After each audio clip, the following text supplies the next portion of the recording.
Macho Man Randy's. Okay, so welcome to Enter Tournament of Champions podcast. That was going to go on for a long time. I had to cut myself off. I was going to let you, too. I was just going to let you do it. I was totally content to just let that moment happen. It was beautiful. Well, I appreciate it, guys. Appreciate you not reining me in at all. So this is the podcast where we take our personal favorites in movies and gaming and sometimes TV and other shit. And we put them against each other in a friendly little tournament, debate style, and we declare a champion at the end. But it's a time of year when we're not really doing that, so we're just gonna take talk. a break. You picked a weird few weeks to tune in. So yeah, I know, right? Go listen to previous episodes, but also stay tuned for this one. I mean, this is still gonna be entertaining because we're talking about top 10 most anticipated movies for next year, which is I'm super biased about this topic, and I will ramble a lot. So I'm Jeff Widman. Witty fuckface, whatever you want to call me, and I write sometimes movie reviews. That's what I do. So I'm joined by Kyle K. Niels, as I call him, apparently now a frequent guest on Fathers of the Grind podcast. Apparently, yeah, we're recording for the next 7 weeks. So Jesus Christ, yeah, that's not true. That's hyperbolic. But I got it though. And contributor to sub-culture.com in many ways. So hello to Kyle. Hi. Over there. And then we got JD, who is a doctor, we found out last episode. Yeah, exactly. I just finished medical school, actually. Yeah, it took me 13 years, but that's fine. So the D stands for doctor. It's John Doctor. Just joining John us. Doctor. Thank you for having me. God, re-listening to that as I'm editing the episode, I was like, that's fucking great. That's Every now and then, man. Every now and then, there's that gold. You were just like, yeah, John Doctor. And like I started talking again as if that was like a normal thing you just said. Oh, man, I can't wait to listen to that, dude. It was so great. And we're also joined by the soundboard. Hey! Hey! Jesus. Hey! What is he doing to us right now, Kyle? I have no idea what he's doing. This is terrifying. We're completely silent, and it's just fart noises. That's all I hear. Yep, that's exactly what it is. I'm so predictable.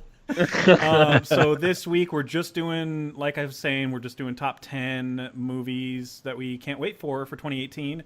A lot of these aren't really listed. At least one of my picks is not listed with 2018, but they're so far into production, and the last movie that they did released at the end of the year, so that's like an example of mine, which we'll get to. That's like a middle of the list choice. But yeah, we do have pushing it. We push it real good here at Enter Tournament Champions podcast, where one of us will have a movie or title lower, like at the 10 spot, and another will have it at 5. And the person that has it at 5 just says, we're going to push that fucking conversation because I don't want to talk about that right now. And so we can all talk about something all at once instead of getting repetitive and going, it's just everything you said. So that's why it's my number 4. That's my favorite way to answer. So just really everything you just said, and yeah. Yeah, all right, cool. End of episode. Starting this week is... Oh, fuck, it's me. All right, cool. Hey, everybody. How's it going out there? How we doing out there? My number 10 is... I want to call it a throwaway, but I kind of don't because I'm really super hyped about this movie. And I meant to watch the trailer again for the 16th time before we recorded, but I didn't. Sorry. Yeah, my number 10 is Spider-Man Into the Spider-Verse. Spider-Man's taking over, man. He's taken over in 2017, Homecoming. And again, he's got a game coming out in 2018 and an animated movie coming out. And this trailer just blew my goddamn mind. I don't know what it was about it. Just the animation style or something. It was kind of like anime-esque, but not, Mm-hmm. It felt like, I don't know, the movement felt real, kind of like anime does. Where it mirrors real life movements and whatever the fuck. But anyway, it's a Miles Morales story, but also there's other Spider-Men in it. And I think the voice cast is not horrible. So that's working in its favor. But I'm just excited about this idea of releasing a animated superhero movie theatrically and maybe kind of jump-starting something new. Maybe other studios start doing this trend. I think it would be really cool. You can tell stories that you just know you won't do in a live-action setting. And Mahershala Ali plays Aaron Davis, which is Miles Morales' father. Shamik Moore, who was on some shitty show I watched, The Get Down on Netflix. I didn't like that show. Yeah. No, it wasn't good? I've heard mixed things on that one, so... Yeah.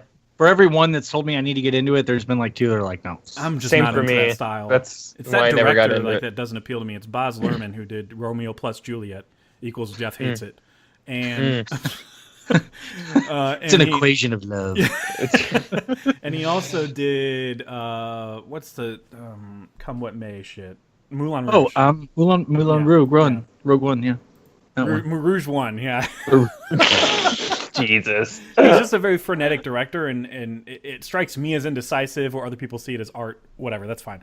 But the star of the Get Down is Miles Morales here. He was also the lead in Dope, which was a pretty I like Dope. Yeah, Dope's a good movie. Dope's good. I think it's on Netflix. But, it is. Yeah, this feels very Spider-Man-y. You got the Lord and Miller are writing this one. This is the one movie of 2018 they didn't get kicked off of, so I'm really excited for it. Oh my gosh, you went there. I'm sorry, everybody. You brought it there already. I apologize. Liev Schreiber voices somebody. We don't know anything about who voices Peter Parker yet, because we know that it's going to include him. Yeah, but apparently in this world, Miles Morales is in high school, much like Peter Parker was, and apparently Peter Parker is dead in this world, like in his world. So I don't know how the other Spider-Men are going to mix together, but I'm excited to see how it plays out. And I think the animation style and everything, the style is just what grabs me, and it feels like something that's very unlike the superhero mold that we're seeing nowadays. Did you guys end up watching the trailer for this? Man, I think I was on my cell phone blackout period when you shared that one for us. I don't think I got to this one, dude. I'm really mad. I'm really mad that I didn't either. Yeah, because you're speaking so highly stupid of it. I because I know you talked about it. Yeah, you brought it up again too, and I'm like, oh yeah, I got to get to that. I guess it was lost on me that this was a theatrical release. I knew you had talked about it, so it's coming out in the Christmas time. Come up in the research. That's cool. That's cool that it's a theatrical release. I like it. Yeah, it could start, like I'm saying, like it could start a trend of like. It could start something new like that. Yeah, I would go to watch like just a fucking awesome animated anything movie. Yeah, you know, Batman, if they were really pitching a Batman movie. Absolutely, yeah. Get me out of that DCU, yeah. Shit, please, please, yeah, absolutely. What's his name? Is who is the Matthew Vaughn? I think just did an interview for something, and he was like, "I want to be the savior for the DCEU," and I was like, "Yes, I'll bring him in, yeah, please."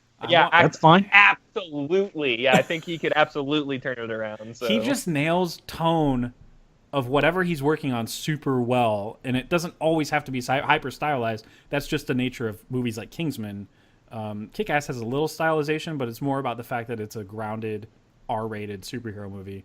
But X-Men First Class is an example of like he can do restrained superhero movies. Like God, I always forget he did that one. Right? Every time you say that, I'm like, oh yeah, that's right. Right. But it's like it feels like a different Matthew Vaughn movie, but it's still fucking good, and he's so good at putting everybody in that time. And I feel like he could do that with I really want his Superman movie more than anything at this point in the game. I feel like he could really nail that character and not go too crazy with the style, because Kingsman demanded that. I don't think Superman would, and he's not stupid enough to just and he's not always like that. He's not always like that, like bombastic. Yeah, like that's and I'm a big fan of Stardust, which he did. So I like that movie a lot. Yeah, Stardust is good. Yeah. You got Daredevil in there being not blind. It's a good movie. Yeah, he's not blind. It's awesome. Yeah. Claire Danes with her horrible British accent, but it's still a good movie. It's just like modern day Princess Bride. That's what this movie is. And he's already got an in. He knows Henry Cavill. Henry Cavill did Stardust, so there you go. Boom. Boom. He plays like the villain or some shit like that in the movie. He's the asshole in that movie, Oh my god! Yeah, he really is! He's the asshole boyfriend, Right, there you go. Just keep the same suit. He's fine as Superman. It's not him that's the problem. No, not at all. But now I can't stop thinking of that stupid mouth picture. His mouth might be the problem, but that's actually not his fault either. So his fucking mouth, dude. Oh my god. Like, Mission Impossible 6 better be the best goddamn movie I've ever seen. Oh my god, I know someone made that like comment the other day. It's like, dude, his mustache better be on fleek in Mission Impossible 6. Next up, that was my number 10 with Spider-Man Into the Spider-Verse. Next up, we have JD with his number 10. Cool. Well, I have other bugs in mind for my number 10. I put Ant-Man and the Wasp, number 10. Ant-Man. I'm glad that made that. I'm excited to see, especially with relatively recent news, that it's going to be more of a romantic comedy dynamic. That's fresh for Marvel, for sure. Fresh. For sure. Now this is a late year release, right? Or is it summer? It's July. July. Yeah. Okay. Yeah. Dude, Marvel movies are like owning the first 6-7 months of the year. Yeah, well, Aquabro doesn't come out until like way later, December, and that's their only entry this year. Yeah, so it's like, I can't wait to not see it. Every 3 months we get a new Marvel. And I'm not talking about the movie, but just like the state of DC. I'll go see Aquaman in theaters. Like, I mean, I'll go see it. I mean, if there's nothing else going on, sure. I mean, there won't be. I don't have high hopes at all. But yeah, anyway, Ant-Man. Yeah, so this just looks fucking fun, man. First one was a blast, a total surprise. They just kind of like, see, where did that come out in the sequence? Did that come out before Civil War? That was like the squeeze in right before Civil War. Yeah, Ant-Man was right, that was like the end of Phase 2 was Ant-Man, and then Phase 3 started with Civil War. Yeah. Yeah, I love that, and he ended up being such a good addition to Civil War that he was I couldn't see that airplane or airport scene without him. And I think a lot of people were like, "What the fuck do you need Ant-Man? Like, why are you doing that?" He was the money shot when he went big. Everybody in the theater went nuts. Just whoa, like the look on his eyes, just oh my god, like what? That was I know that was great because he's only like tested it before and passed out. Yeah, exactly. And apparently there's going to be more big dudes because Lawrence Fishburne plays Bill Foster, who is famously in the comics he's known as Black Goliath, and he has the same. He has the same type of shrinking, and actually, it's more like a giant. He's the second giant man in the comics. So I smell a fight coming on. Yeah, maybe. Absolutely. I think he's a hero. He's a good guy, if I'm not mistaken. Yeah, but there'll be ego or something. I don't know. Yeah, there's something. There's something going on. There'll be ego. Jeff. I know Walton Goggins is playing a villainous character from the comics, so I don't know if he's a central one, but we'll see. We'll find out. Please and yes. Yeah. Give me all the Walton Goggins forever. I know, forever. Justified is one of my favorite television shows ever, and he's one. I can't believe they almost fucking killed him off in the first episode of that show. He wasn't supposed to make it all the way through. Man, he's the best part of that show for me. I mean, it's not even Oliphant. Like, it's that dude's good. I like Timothy Oliphant. He's a funny dude. Oliphant is good because he balances the zaniness of Walton Goggins' character. Yeah. What, Boyd Crowder? Is that his name? Yeah, Boyd Crowder, yeah. Oh, God. The smooth-talking redneck? Yeah, that's, It's silver tongue redneck. Excited to see Evangeline Lilly not in the bob. Yes. So excited because the bob is overall not my favorite haircut. No, me neither. She brings it back. It may be my least favorite haircut. I'd probably rather a bald girl, just to be honest. Especially like the pointed bob, like because that you're trying to make a statement with a pointed bob, like that's like you go back to like Uma Thurman, Uma Thurman pulled it off. I know we're getting way too much into fashion for our likings here, but Uma Thurman. Well, let's talk about some bangs, bitches. But no, like Lilly brings back. It looks like she in pictures from Avengers 4 she brings it back, but it could be a time travel thing. I don't know. Please be a time travel thing. Please. Oh man, I hope there's so much time traveling in that movie. I'm sorry, I got introduced to you as Kate with long curly brown hair, and I'm sorry, that's perfect. Why are you changing things? I agree. Don't do it. Fellow Lost Head over here. Don't go back. Don't go back. We have to go back. I'm excited. Yeah, I'm excited for Ant-Man 2. I didn't have room for it in my honorable mentions. I had to philosophically, I guess, establish some rules. Like I only put 10 in there. Ant-Man is like somewhere in the 20s. Okay. But yeah, I'm excited for it. It should be fun. Same director, same team writing it. On men for me for sure. I think that's like the surprise Marvel movie like ever. Like I didn't even see that movie in theaters. It's the only Marvel movie of the MCU that I didn't see in theaters. Even though the word of mouth was good too, I was just like, I don't know. That movie looks kind of stupid. Yeah. That one in Doctor And I was Strange, really bitter. I'm like, Edgar Wright got kicked off, and I'm just bitter and stuff. So then I see it and it's fun. It's got like a lot of really fun action, and it's just very some of the funny most inventive and action for I would Marvel. say so, absolutely. And it's super like a fight inside of a briefcase is like one of the MCU's most engaging fights. Yeah, just think about that. Yeah, that's crazy. It's kind of stupid to think about. Yeah, we've seen like people fight in space, and we're talking about a fight of two little things in a briefcase. But whatever, that's whatever. So good on that movie. I'm very excited for it. Very excited for the sequel. I hope there is a lot of Michelle Pfeiffer. Me too. Yeah, because she plays the mother, Janet Van Dyne. Yeah, she's coming back. She's back. Cool. All right. So Kyle, what's your number 10? I wish I just took us. All right. I think it's gonna get pushed. It's the First Man? Oh yeah, that's a push. Hold on one sec. Hold on. I was not prepared for the push. Okay. Oh, it's on you now, man. Yeah, I know. I was like, JD. Wait, that's me. I can't hear it now, so I can't dance anymore. But I'll just dance anyway. So, well, it just trust we're dancing on the inside.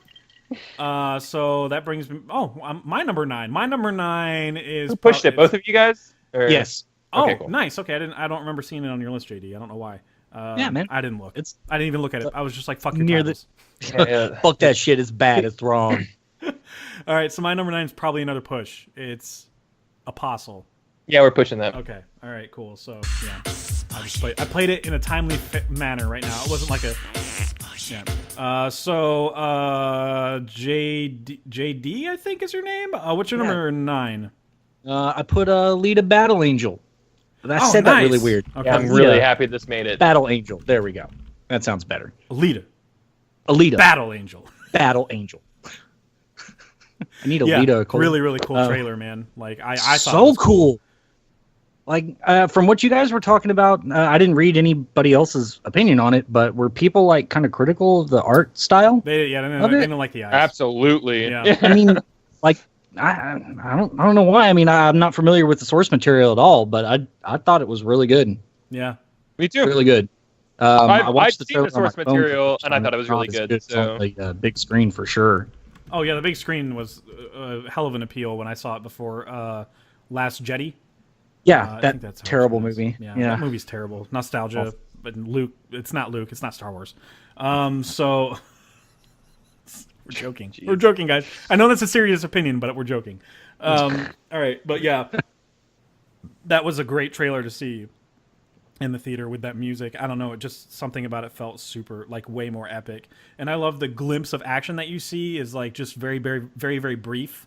So you don't really know that it's going to be one of those action movies, but it's totally fucking. You know, trust me, it's there in the source material. It's fucking rad. Like it's we're in for some really cool stuff if they're gonna even adapt the slightest of what's happening, like in the anime. Really excited for this movie, and I like Robert Rodriguez a lot. Like that guy doesn't let me down. He just makes fun movies. They're not good. You're not thought provoking ever, but you're gonna have fun. Yeah, for sure. I agree. Machete, that's the main thing. Oh yeah, I never saw Machete too, so it's so stupid. Right. It's fun. I it's figured great. It was. Is it fun though? Okay, well, Yeah, it's fun. I thought both of them were fun. I'll check it. I love the first one, but I'm like, you're gonna do it again? Like, it's worse, like in a bad way. I don't mean that like in a. It's worse. It's so bad it's good. Mm-hmm. In like a bad way, there's definitely some moments where you're like, this is fucking stupid. But I mean. In a bad way, but there's still fun elements in it because it's not meant to take itself seriously. So whatever. Rosa Salazar, who was Rosa in Man Seeking Woman, season 2. She was the girlfriend that they fought over. Yep, at the end. The season. But yeah, spoilers on that season, I guess, if you haven't seen it. Thanks. Appreciate that. Yeah, that's on me. It's very story-driven that show, so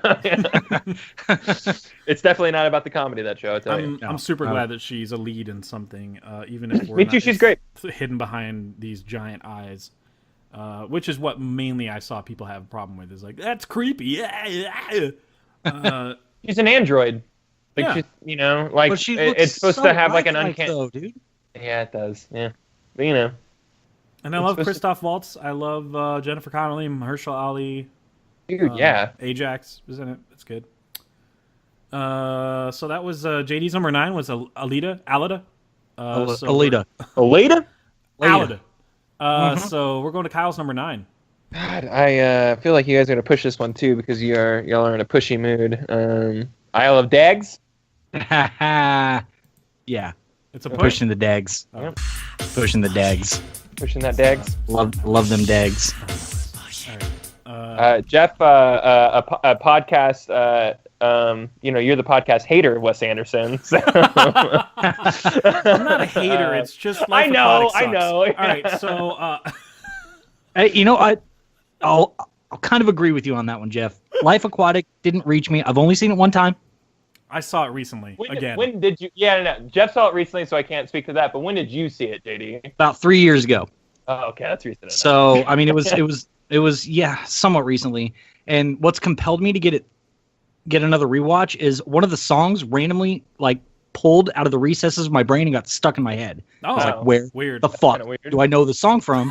That's and crazy. It's from that fucking movie. So I've had this like itch to go back and watch it again. I should say something more than just it sucks, because it doesn't. It's just not. There's a disconnect between me and the movie, and I don't know if it's an intentionally, purposefully made that way or something. It's just I have so much trouble connecting with that movie, even if there's elements of it that I can appreciate from like a filmmaking perspective. Sure. Yeah. So I'm not going to make blanket statements. It was like goofy to me. And maybe like I don't know. I think you have something there where like maybe it's purposefully supposed to be like something off supposed to be about it, you know? Yeah. And some people will gravitate towards that or attach to that, and some people won't. It is a very weird movie. It's not my favorite of his. It's good. Yeah, no, it's not. I mean, not my favorite. Obviously, not my favorite. Obviously not. Yeah, but, I like it. I'm the guy who likes it. It's not my favorite. Yeah, for sure. I mean, I know people that it is their favorite, and I'm like, what the fuck's wrong with you? But because like Moonrise Kingdom in Rushmore have such undeniably good qualities in them, and it's not so alienating to the audience. It's just they're so good and relatable. Whatever, that's fine. But yeah, we're gonna talk about Isle Isley of Dogs. Isley Dogs. Eventually, I guess. And so Kyle's number 9. That was we're back to me right now. Okay, number 8. I'm just gonna cue it. It's Annihilation. Yeah, slight push. You can just push that like hard. Oh, okay. Off the cliff. Okay. Now I know what to expect when I mention it in a little bit. Okay. Yeah, absolutely. Yeah. So John Doctor, what's your number 8? My and I hate to break the bad news for you, but my diagnosis is my number 8 is Black Panther. Can we push that? Pushing Black Panther. Wow. Nice, dude. That trailer is rad. Yeah, that trailer is super rad. That trailer is when I watch it. Badass. Yeah, it gets me super pumped. Yeah. I'm gonna be honest with you guys. Like twice. Sorry, I was gonna say I'm gonna be honest with you guys. That's like a number 11 for me. It's not even on my list. Oh, 11. Wow.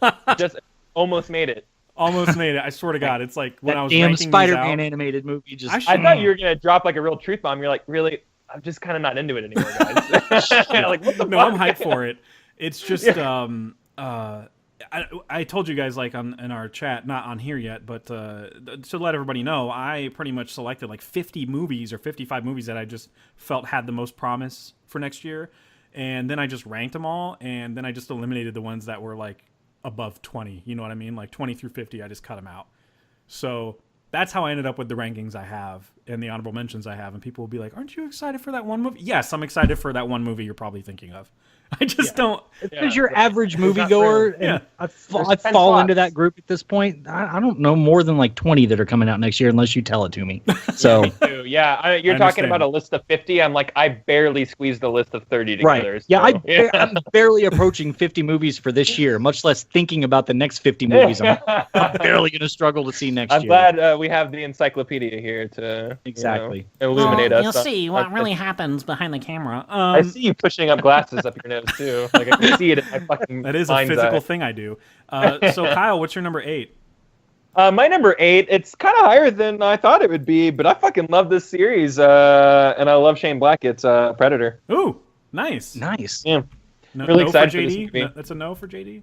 It's a no for me. I mean, Predator was like an iffy thing for me, so I recently we rewatched that movie and actually liked it for the first time recently for another episode that we did.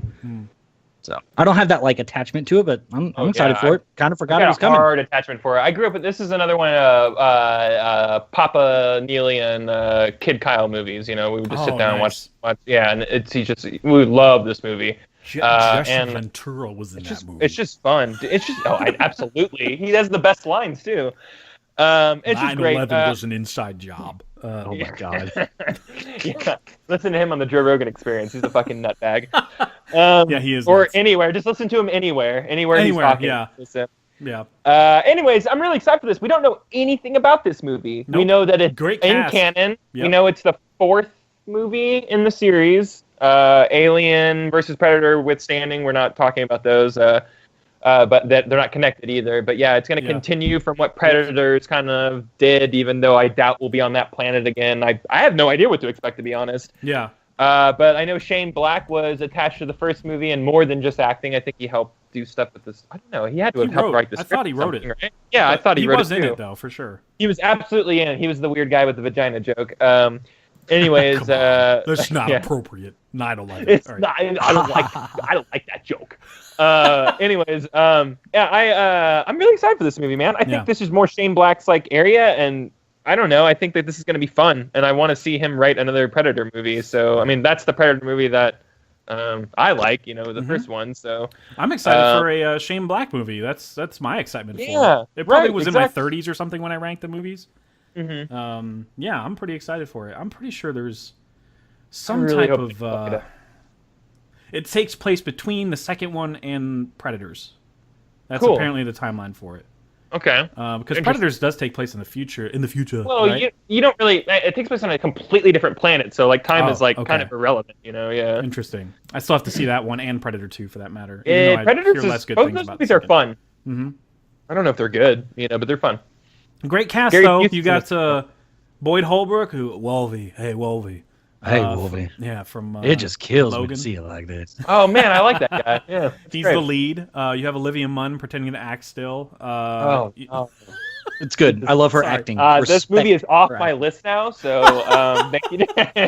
She's like respect to her because she was good in Newsroom. I love that show. I'm really partial to Aaron Sorkin. But her movie stuff, as she's like tried more roles, I'm just like, you've done nothing yet to make me go, and I have a lot of bitterness because she was fake nerd on G4 for so many years, and I'm just like, I see through you. You're so transparent. Trevante Rhodes, who was the grown-up version of the kid in Moonlight, he was like the third part 3 of Moonlight. Keegan-Michael Key, Jacob Tremblay from Room. What's the fucking young dude doing in this? Oh, he's like a kid. And Yvonne Strahovski from Chuck, who played.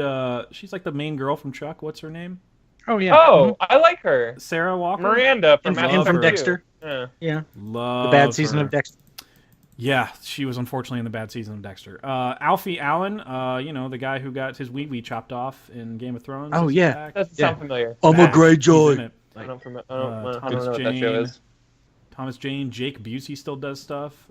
So yeah. Thomas Jane? Yeah, Tom Jane's in it. Yeah. All right. Yeah, man. This movie sounds great, man. Yeah, it's gonna be fun, and I like Shane Black shit. So I mean, I'm gonna apologize for Iron Man 3 for fuck's sake. So yes, I like Shane Black shit. Not like a hardcore. Like if you come at me and go, I like it, I'll be like, okay. Like, all right, cool. I kind of see your point. I'm not gonna argue with you. But anyway, so we move on from the Predator, right? Did you have more to say? I'm sorry. Not really. Okay. The Predator's coming out, and that's it. I'm excited. All right, cool. Well, my number 7 is a little... I don't know if it's a little... But it's a movie called Suspiria.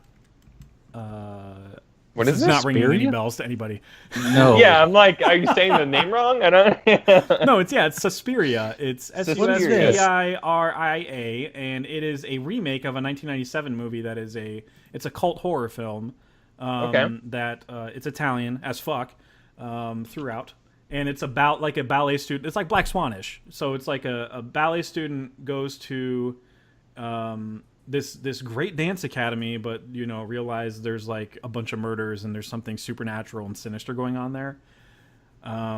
So this is a remake of that, and apparently that movie is like highly acclaimed and like a cult classic. Like people watch it, there's screenings of it like all over the city from all the groups that I sign, like all the groups that I have in Facebook. Some of them post like, oh, there's a screening of Suspiria coming out. And I'm like, I still got to see that fucking movie.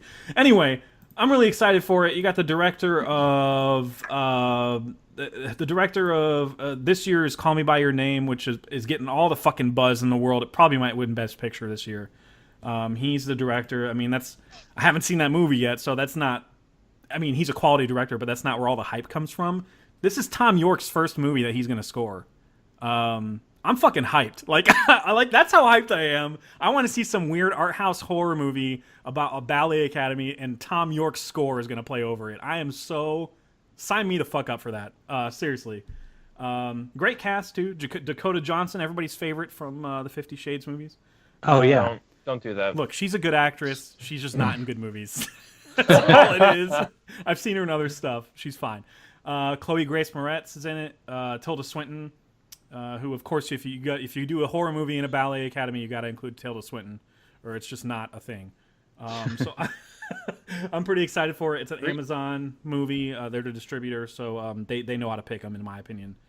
Much like A24, they have a hard time missing. So yeah, I'm really hyped for it, and I hope it ends up on your radar as we get closer to trailers and stuff like that. I'm very curious to see the style because this guy is a very different director. He just kind of tells he puts the camera there and just has actors be humans. You know what I mean? Mm-hmm. He's kind of like Richard Linklater that way, where it's just like, and roll camera and you're acting, and that's it. There's not like, oh, look at that shot. That's a beautiful shot. I'm like, but I'm not very, whatever. I'm not really clued into his work anyway, so I should stop talking. But I'm excited for it. Sorry for putting it higher than Annihilation, but whatever. We'll talk about that when we get there. No, that's fine. No, you're offended. So JD, offended. JD, what's your number 7? Well, I wanted to talk about it here, but we can't because Kyle pushed it and apparently has it higher than I do. So Annihilation's going. Yeah, I just maybe my hype levels are way displaced. No, you're not wrong, dude. I had it initially a little bit higher, and then a couple jumped up above. So you're just a terrible person. That's what happened. Well, I mean that goes without saying, but I don't think this Who list has anything to do with that. All right, Kyle, what's your number 7? At this time, y'all are being a couple wild cards, so I have no idea where this is going to land, if at all, on your list. But mine's Deadpool 2. That's a push. Okay, cool. Wow, y'all are human. Great. Okay. That's a giant push. Well, not that giant. It's not that giant. Stab it in the back and throw it off a cliff push. Yeah. Hey, it's my number 1, you guys. No, it's not. So Lies. That would be fucking bullshit. 16? Yeah. I swear to God, if we don't all have the same number 1, I will just end the episode. All right. Yeah. Oh, my number 1 at this is point, Solo. it's like not, at this point, it's like not choosing Star Wars. I mean, like a good Star Wars. I mean, yeah, right. A Star Wars with a number at the end of it. Star Wars that have promise. Yeah. Yeah. Not a Ron Howard Star Wars is what I'm saying. I guess I'm at my number 6. Unfortunately, it's probably one that's too low for everybody's liking, but it's Sicario 2. Soldado. Yeah, I'm pushing that. Oh, okay, cool. Pushing that hard. Pushing that hard. Okay, hard all for right. me too. Yeah. All right. So JD, what's your number 6? I like dags. So let's talk about some dags. Dags. Right. And how much I love them on an Isle of Dogs. Isle of Dogs too. Isle of Dogs a lot. Isle of Dogs more than anybody. This is just... You know what? I walked up to my Pun City. roommate the other day and I was just like, Isle of Dogs, Jesus Christ. Man, this is a trailer that really blew me away on just whenever you originally shared it. I think I was watching it on my phone. Yeah. And I mean, just the art style is enough to grab you. It was enough to grab me. The cast is outstanding. I mean, even by like I don't today's. think it ends. Who's not in it? No, there was like it filled up one page, and I'm pretty sure it started filling up another page with how many people are doing voices. So everybody and their mother is doing this movie. Like seriously, it's like Edward Norton and his mom joined in too. Yeah. So I mean, they literally had to go that deep. Katrina Norton. I'm just kidding. Katrina Norton. Why is it Katrina after her? Yeah, she's a hurricane. Yeah. Oh, that's tragic. She's rocking like a But yeah, man, actually seeing this on the big screen the other night for the first time, I'm gonna take some substances and go see this movie. And what those substances are will probably be legal. Don't worry about it, but probably not. Yeah, don't worry about it.com. That's what it. Don't worry. I am a doctor, so prescriptions and stuff. Obviously, you ask too many questions.org. Yeah. Go. Hippocratic Oath. And by the way, his mother's name, super important detail, Lydia. All right. Glad you looked that up. I'm glad I stopped the show for that. Somebody would chime in. By the way, it's not Katrina. You're a fucking idiot. Excuse me. Yeah, I am pretty excited for this. I haven't seen Fantastic Mr. Fox, and I'm told I was gonna say that me too. When I was starting to watch this, I was like, oh, this is Fantastic Mr. Fox 2. Cool. I love that movie. That's like one of his best movies. When people are like, oh, I don't like Wes Anderson, I'm like, oh, have you seen Fantastic Mr. Fox?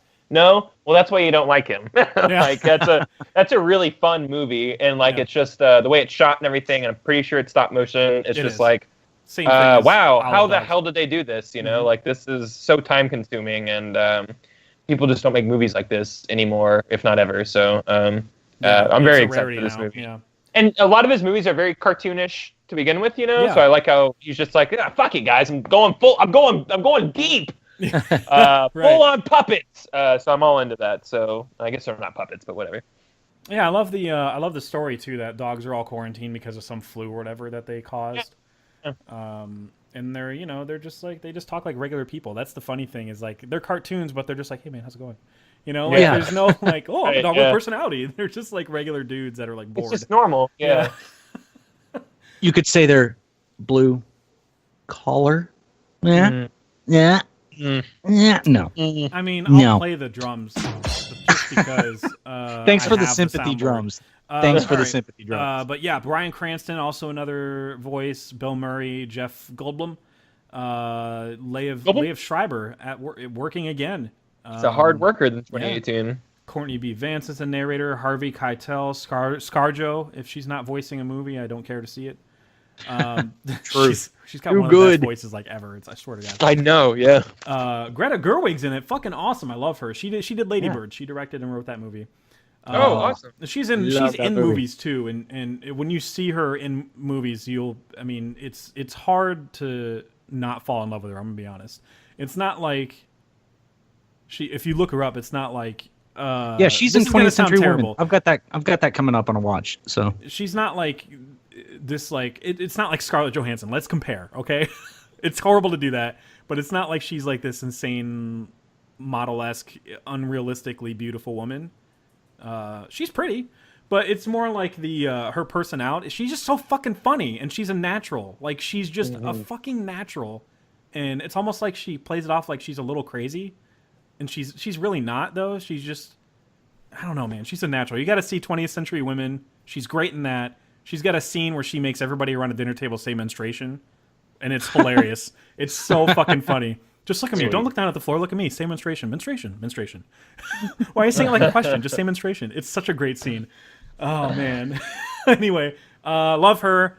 Sorry for comparing. Don't pit women against each other. Yeah, I'm excited. Tilda Swinton again is in this movie.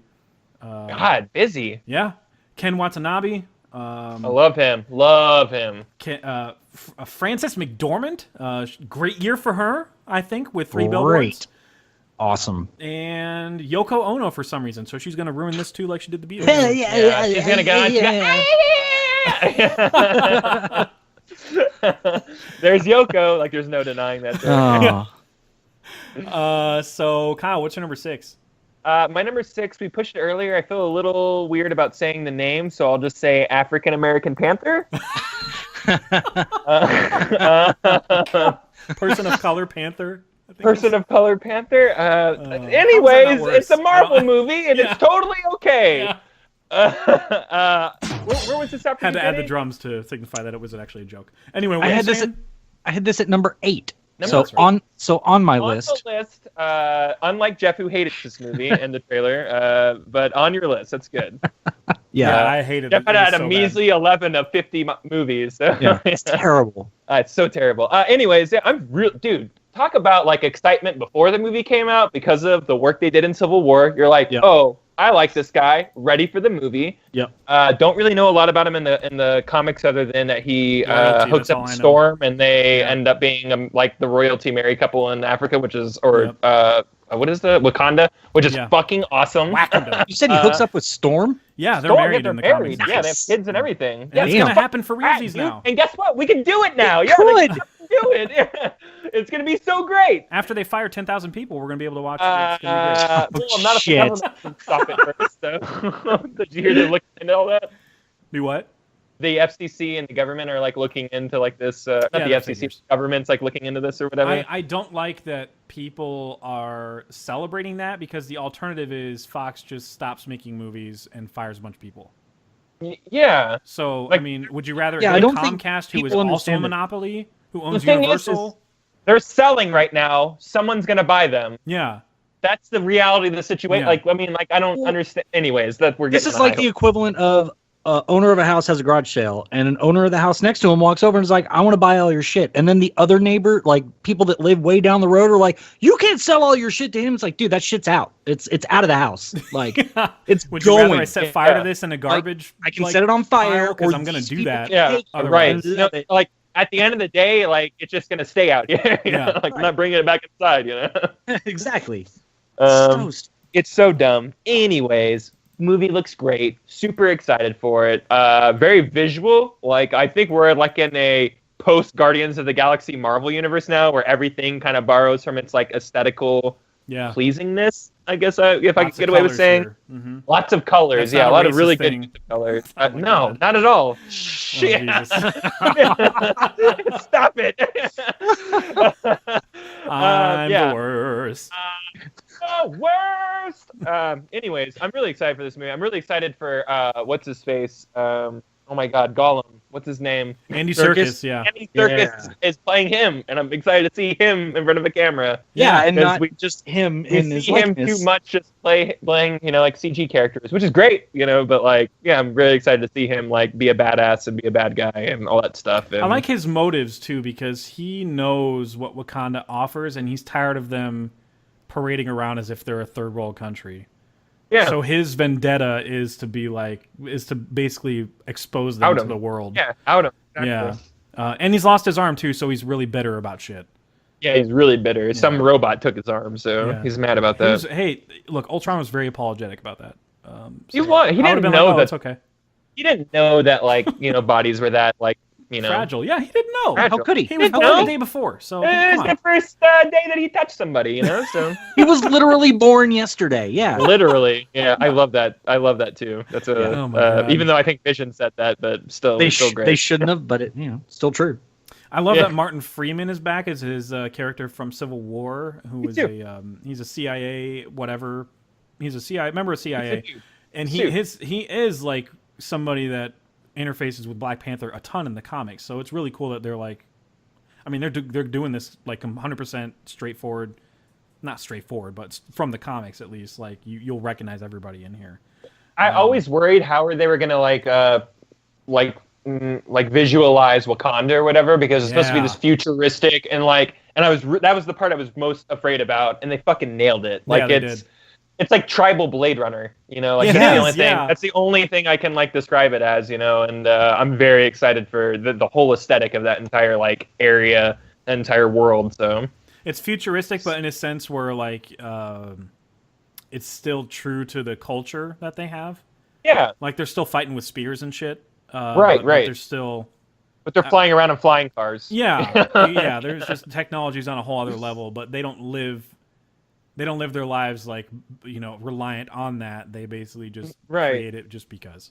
That's what that's what I gathered at least. But yeah, the cast is fucking insane. We've talked about this before. Absolutely. On Twitter, just every time somebody new would join. Oh, Forrest Whitaker's joined. What the fuck? Yeah, I know. Bassett, stop it. Like you can't stop. You can't just take every actor. That's good. Daniel Kaluuya from Get Out is in this. They're busy. Oh, People are busy. Michael B. Jordan's the villain, which is great. He's very excited for that. Oh, yeah. He's never done that, in my opinion. Are they keeping his motivations pretty low-key? I haven't looked into it. He just wants to overthrow I think it's kind of like I don't really know, but it seems to me like a Kingsmoot situation, kind of like in Game of Thrones, where they're trying to figure out who's going to be the new like king or whatever. Exactly. Okay. And it's not exactly bestowed upon like the son. Maybe their culture is a little bit different. I'm totally making all this up. That's just kind of what I graphed, at least from the seconds that we see in the trailer. Yeah, cool. There's a. I think it's just a straight. Honestly, it feels a little straightforward in terms of he wants to overthrow. Maybe it's just a usurp thing also. Yeah, maybe it's not like they're vying for that, but he's just like, dude, I'm going to kill you and take over because you're weak. So.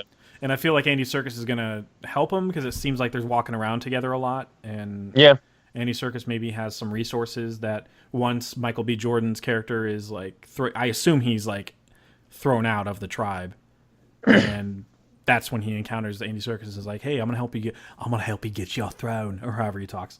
But and I don't want to like spoil a movie that with a giant A on the poster for later or anything, but it seems like Wakanda is very important to a movie. Yeah, later in the year. So they're battling in Wakanda. Yeah. Yeah, every single like shot in that whole trailer was like in Wakanda. So like it's just like okay, cool.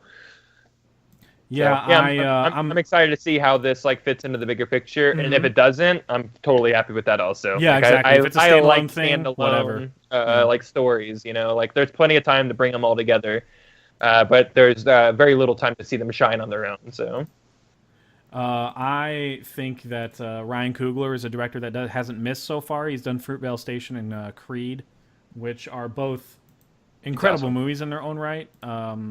For him to do something that, because both of those movies are incredibly grounded and like the, I don't know, like literally, like he doesn't really do any aerial shots like at all. It feels like very human stories. Even Creed, which is a blockbuster, but it's just, it feels different. It feels over the shoulder instead of up in the air on a crane. The cameras, but this is different. This is totally different. So I don't know how I'm going to feel about that. Seeing his totally different directing style. I'm hoping that he nails it out of the park. Like he has the rest of his movies. I feel like he will. I feel like there's a vision that's being respected here. That's what I'm hoping, at least. Love the rest of the cast. Lupita Nyong'o, who played... I don't know how to say God damn it, you can't do that. Putting Maz Kanata's in it. We got a little reunion of Star Wars characters here. Maz Kanata and Saw Gerrera are in it. There you go. Michonne's in it. I don't know how to say her name. Denai Guerrero. Oh, good. Hopefully she's not forever entombed on that bad show that she's on. So. Oh man. How's that going for you, by the way, JD?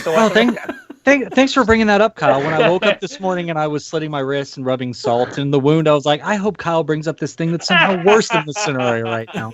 It's not going very good. It's not going very good over here on Walking Dead Island. It's like the worst like case of Stockholm syndrome. It's like I know I hate this, but I'm still sticking around anyway. Yeah, it's like everybody's just like, and I feel this way with it. It's a bad marriage, but hey, you got kids, you got a mortgage, you got a wife you might not get along with, and that wife is The Walking Dead right now.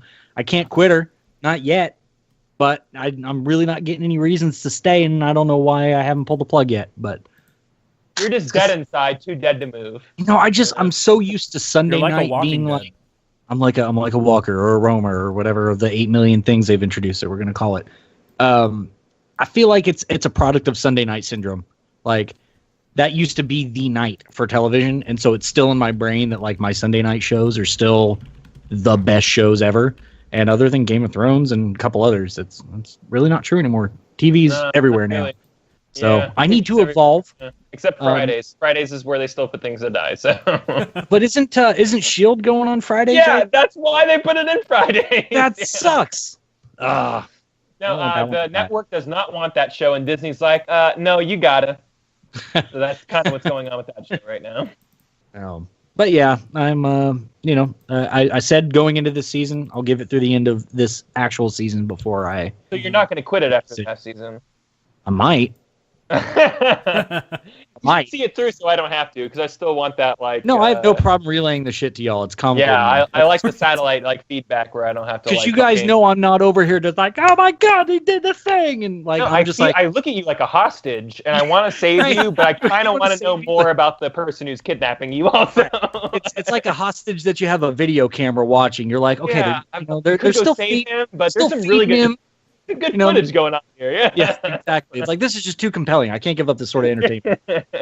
I was going to say about Walking Dead, I think it's called that because that's eventually what their viewers turn into when they watch the show, and they don't realize. I know, that because whenever I go, that show sucks, and they try and rebuttal, is all I hear. Who has a good argument for that? Like, the stuff with Negan was great. What stuff? Like, there's been like 3 great Negan scenes. Stuff. Yeah, I got real over that joke the 17th time he made it. So, are you gonna head down to Pee Pants City? I'm about to head off to Turn Channel City. So, and what kills me is Jeffrey Dean Morgan. I know you're a dynamic actor, bro, but like literally every fucking delivery is. So well, I thought we were going to the cafeteria, Rick. I know.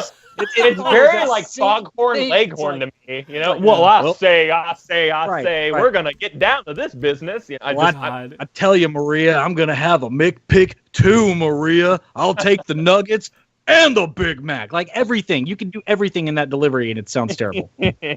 Sweet Jesus, I'm so glad I don't. I'm really glad we went on a Walking Dead tangent because DC's been getting it a lot lately. And I think Walking Dead needed it. Yeah.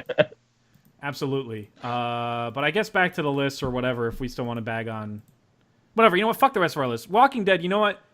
You know what I hate about Walking Dead? They killed Shane when he started getting. Okay, I'm sorry. They killed Shane. Hey, they gave him longer in the movie or in the show than they did the comic books. I'm just I know they killed Shane whenever he was getting really horrible. So. Right. Now they didn't do the death as well though. Like because I've read some of the comic books after watching the show portions of it. He dies way sooner in the comics. Well, yeah, because it's way sooner in the comics, and there's a moment in the comic books that I wish they had done in the show. Yeah, there's many moments from the comics I wish they did in the show. I mean, specifically with Shane. I wish people would just stop watching the show and read the comics. That's kind of where I'm at right now. I'm glad that the show did something a little. Can we just spoil it? Because who fucking cares anymore? Yeah, I don't care about Walking Dead. Sorry, turn it off if you. Yeah, if you do, my bad. But I'm happy they pulled the trigger with trying something risky and killing Carl, who's still a main character of the show. Yeah. Or the comics. He's still like a central character of the comics who drives a lot of the decisions and stuff like that. He's basically a second leader, becoming the man that Rick expects of him, him to be. Yeah. But yeah, the show's just like, fuck this actor. And I'm like, yeah, fuck that actor. I've never liked no, seriously, he sucks. Yeah. He's just not good. He never was. I'm sorry. I like how his dad was like, oh, I'm going to sue the show because you fired. Like, he didn't get fired. He got written off. That's show business, baby. Right. You're in a show about a zombie apocalypse and you're bitching. Like, yeah. And his death should be the most meaningful, but I like how every single fan was like, didn't like it. I'm like, of course you didn't. Like, they finally did something right. Because they've really tried to sow this relationship, if you will, between Negan and Coral, because they had a few episodes together in Alexandria in the previous season. Oh, I saw that. Yeah, I was. Yeah. You guys might have still been on board for that. So they've really tried to pit. I mean, it's another dick-slinging move for Negan. He's just trying to, hey, Carl likes me more, Rick. Yeah, your boy takes after me, Rick. He takes a little bit after me. I just see you as a big rooster right now. That's all I see. So, well, I say I'm Foghorn. I say Foghorn, Negan horn. That's great. Oh boy! All right, so I forget where we left. Oh, Kyle picked Black Panther, right? That's, yeah. February. It's coming out in February. I'm really excited for it. So close. That's Get excited. The first of 3 really close together MCU movies, and I'm excited for all 3 of them. All right. So number 5 for me is a movie that this is the one I was talking about where like a lot of websites won't show you a 2018 date unless you go to IMDb, but it's called Backseat, and the reason I put it on here is because Adam McKay started production on this in September. And when he did The Big Short, which is a fucking great movie, by the way, that's like one of the main reasons I'm hyped for this, other than the fact that he's done like Anchorman and Step Brothers. Still slipped through my fingers. I still need to go back and double back and watch that movie. It's so fucking good. I can't believe how good it is. I think it's still on Netflix. Yeah. It's fan-fucking-tastic. It's so good. But like, yeah, this is the guy who did The Other Guys and Step Brothers and Anchorman. Of course, I love all those movies. But yeah, like Big Short was the one where it's like, oh, he's arrived and he got nominated for all these awards. He did. He got nominated for Best Director and like he won all the screenplay awards because it's a fucking great screenplay. This movie is about. I was trying to say that he filmed Big Short the same year it was released, so I'm pretty sure this is gonna be released in 2018. So cool. That quickly? So that's I know, right? Yeah, he filmed it in May or March, one of the M months in the early 2015, well, and it I guess released at Christmas time. You had a lot of like one actor sequences where it was one person talking to the camera, so it kind of makes sense. But how do they fit in all the cameos that were like? I assume they were like, on whatever famous actor's free time, like Margot Robbie and how did Margot Robbie in a bath not take a week to do? Like we're gonna have to we're gonna need to reshoot just like, Margot. Something was wrong about this. We're gonna need to reshoot this. Need more bubbles, or actually, you know what? Less bubbles. You know what? Over there. Come back tomorrow, and we'll just have another full day of shooting. That'd be great. I don't understand. I don't understand. Terrible. We're terrible. I'm sorry. I forgot to add this. All right. This you guys can't hear what I played. It's so great. But Adam McKay wrote and directed this, much like with Big Short, and this one is about Dick Cheney. This is the one. Yeah, this is Christian Bale. Son of a bitch. Dick Christian Cheney. Bale. I gotta who see. just said today that white people are the problem with Hollywood, and I'm like, nah, I'm gonna let that one go. All right, that's fine. You're white, but I'm gonna let that one go. But he's gonna keep on working. That's how it works. Christian Bale is put so much effort into every role that he's done, and this is no different. I have to see what he does as Dick Cheney. I just fucking have to. Amy Adams plays his wife. Steve Carell plays Donald Rumsfeld. Bill Pullman plays Nelson Rockefeller, who was an older president. This is like from a flashback when Dick Cheney was younger. Sam Rockwell plays George W. I fucking love Sam Rockwell. That's gonna be fucking amazing. Oh my gosh! Because it's gonna be reined in. It's not gonna be a caricature like we're used to with Will Ferrell. Real. Yeah. I never saw Josh Brolin's take on it, but I imagine it wasn't like the best. I never saw that one. No, it was good, but it was definitely felt like a long SNL sketch. Okay. Like a long impression of George Bush. It didn't feel like I was watching George Bush. Yeah. Sam Rockwell has just been on he's fucking great in everything he does. I can't think of one bad Sam Rockwell movie. Well, performance, I should say. Maybe there's some movies that are like, don't fucking watch that. But he's so good in every movie. And Three Billboards is no different. I mean, he could be up for awards. He could win awards for that movie. So I'm super hyped to see what is he going to do with George W. The daughters are played by Allison Pill and Lily Rabe. You'll recognize them if you Google them, and they I know totally Lily fit Rabe those. from I know Allison Pill. Yeah, they totally fit those roles. Oh, It's Allison Pill was Newsroom. Yeah, she's good. And Sex Bomb. She was Sex I was gonna say, she's the drummer. Yeah. Tyler Perry plays Colin Powell. Totally fits. Nice. That'll be fun. He kind of like resembles. This isn't a race thing. He could totally pull it off. Just trust me. And I'll also say that while Christian Bale really beefed up for the role or whatever, man, all the makeup department is amazing because what they did with Amy Adams, aging her up and everything, fucking ridiculous. Yeah, when you see them in full makeup from set pictures that are totally not like they're from the paparazzi. I don't recommend looking at them. But when you see Christian Bale out of costume, he just looks fucking weird. But when you see him in costume, you're like, where did Christian Bale go? It's crazy how much they changed him. He disappears into that, man. It's amazing. I can't wait. I feel like this is a good 5. I can't wait, dude. I fucking can't wait. So JD, what's your number 5? Man, sorry, I've been looking through Sam Rockwell's catalog trying to find a movie of his that you should never see. Charlie's Angels. There it is. Okay. Thanks. Yeah, I haven't seen those. Don't want that one. Yeah, don't need to. What am I on? Number 5? Yeah. Deadpool 2. All right, cool. We're still pushing it. Pushing it at all? Oh, wow. Bastards. Def super hyped for that. Yep, super hyped. Kyle, what's your number 5? Mine's definitely getting pushed. It's Ready Player One. Oh. Yeah. Okay, so my number 4 is Ready Player One. Yeah, push that shit too. Oh, we're still pushing. Okay, cool. Yeah. Can I just preface by saying I just have never read the source material. It is my favorite trailer that I've seen for any movie to come out next year. That's saying something, dude. That's awesome. I'm sure you've seen all the videos about Easter eggs and stuff like that. I have. And I will say both trailers are my favorite trailers that have come out from. The second one is so much better for me personally. Yeah.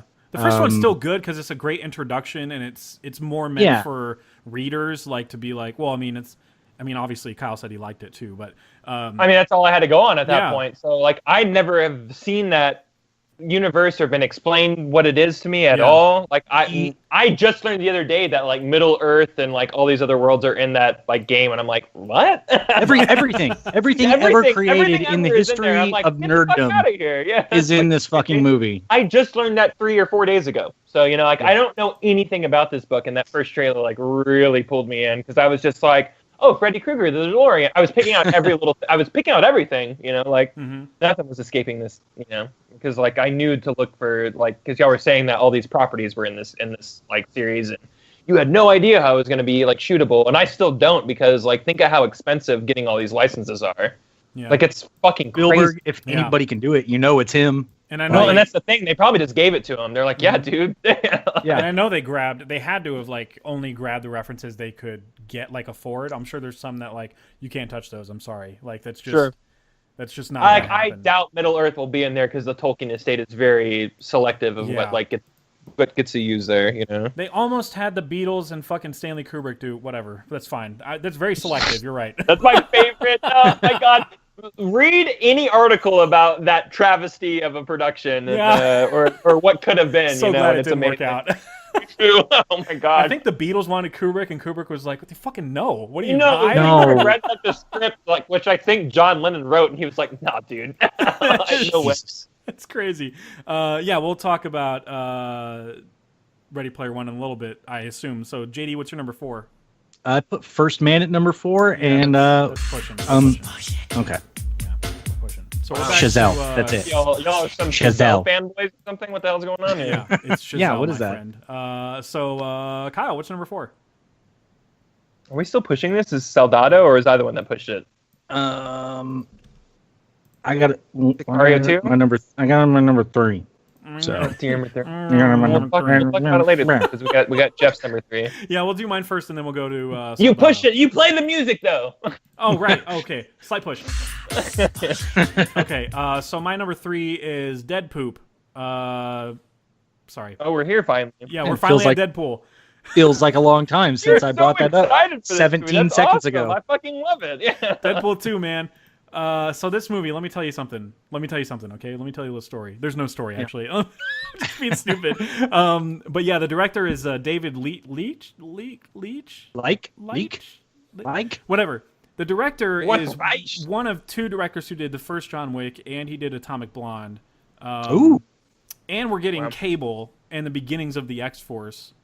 You know, it's not the X-Force, but we're getting, like, the setup, you know? That's where we're headed, for sure. I think Disney would be too stupid to just axe that entirely because this is going to make so much that guy money. That I know it's not like an official statement, but he's like, yeah, I think we could do that. Yeah, I think we could do rated R movies. Yeah, he's just so casual about it. That's good enough for me. Yeah, I'm sure they would. I'm sure they'd be comfortable with it.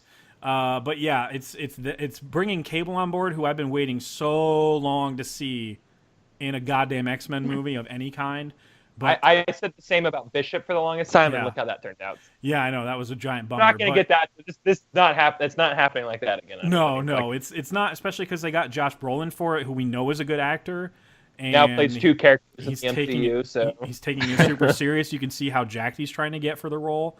He is, dude. And it's funny to me hearing people go, "He's too small," and it's like, well, what do you want him to play? Do you want John Cena to fucking play Cable? Because that's what you're looking at. Like you can't expect that's a small, an actual actor. Batista. Yeah, exactly. It's fucking crazy to me. He's proving himself now, but I don't want him playing Cable. You know. But Cable and Deadpool are some of the greatest like comics like I've enjoyed reading whenever I have read them. They're just so fucking ridiculous because Cable's such a great foil, and I love his powers and how. Deadpool either abuses them or tries to fight him. Especially when he tries to fight him, it's hilarious. It's like Colossus in the first Deadpool movie, hilarious, where he tries to fight him while his wrists are broken, and that shit is so good. That was great. Yeah, I just can't wait for this movie to come out, dude. It's not just the fact that it's Deadpool again, and I expect the same like humor because it's the same screenwriters who did Zombieland in the first one. But yeah, it's obviously I'm excited for that. But like the people behind the camera too are what matter to me as well, because we know that guy is a former stunt guy, and he knows how action needs to look on the screen. Totally. So I am just so over the fucking moon hype for this movie. John Wick 2 came out this year, but Atomic Blonde may have the best action sequence of the year. Yeah. We're getting the Atomic Blonde director in this movie. This guy knows his action. Like we're gonna get Deadpool shooting people in the face like we've never seen before. Mm-hmm. I'm very excited for that. Yeah, I'm so pumped for it, and I don't really know much else to add, but pretty much everybody's returning that was in the first one, with the exception of Ajax, obviously. And it sounds like what happened? What happened? What happened? Oh, there was that. Yeah, sorry. But he doesn't feel pain, so what happened? Is what's her face back? His girlfriend? Yes, yeah, she's back. Oh, Marina back. I'm out if she's not in. I love her that much. She's so amazing. She's so amazing. Their love sequence over time, which was a great way to show a love montage, Yeah, because it was so unconventional. Them having sex on different holidays. It's so fucking great and ingenious. And National Pegging Day. I would let her peg me any day, and that's a weird thing to say. I would just peg me all day. I don't even give a shit because it's her. Butt stuff to me, I'm okay with that. This is weird. This is a weird thing to say. Real weird. Yeah. Whatever. I'm hyped for it. How do you guys feel about it? Like you said, butt sex is okay, so I figured I'd just send you. I'd like a little butt sex. Okay. Anyways, oh God. Yeah. Yeah. How do you guys feel about the movie? Because you had it on the list a little lower. I feel good.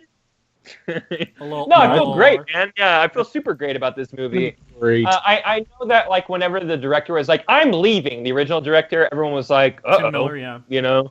Well, yeah, because he was such a driving force, I think, behind the first one at the Comic-Con. Hey, listen, we wouldn't have this if it weren't for him and Ryan Reynolds. So I don't know what happened there. I hope they write a book about it one day because I would love to know what happened there. But the truth is he left because of creative differences, and they got somebody else, and they could not have picked a better person, period. Yeah. You know, it was kind of up in the air at first whenever, like, the two John Wick directors split apart. The second John Wick director did John Wick 2, and then we were waiting for Atomic Blonde to see how that went, and it went great. You know, it was fucking great. So it's just like, I don't know, for me, there was a lot of validation at that time. Mm-hmm. We're just like, oh, well, this guy's absolutely the right pick for this. And I'm really excited to see this guy's... vision. I think Ryan Reynolds still has a lot of creative control over everything. I think, like, again, we just wouldn't have this without him. So he knows the character and he knows what the right moves are, and I think we're going to see all those moves here. Fuck yeah. Yeah. And JD had it at number... Oh, you had it higher than Kyle did. Kyle had it at 7. You had it at 5. Yeah, just a little bit. Ooh, I hate excuse. I'm just kidding.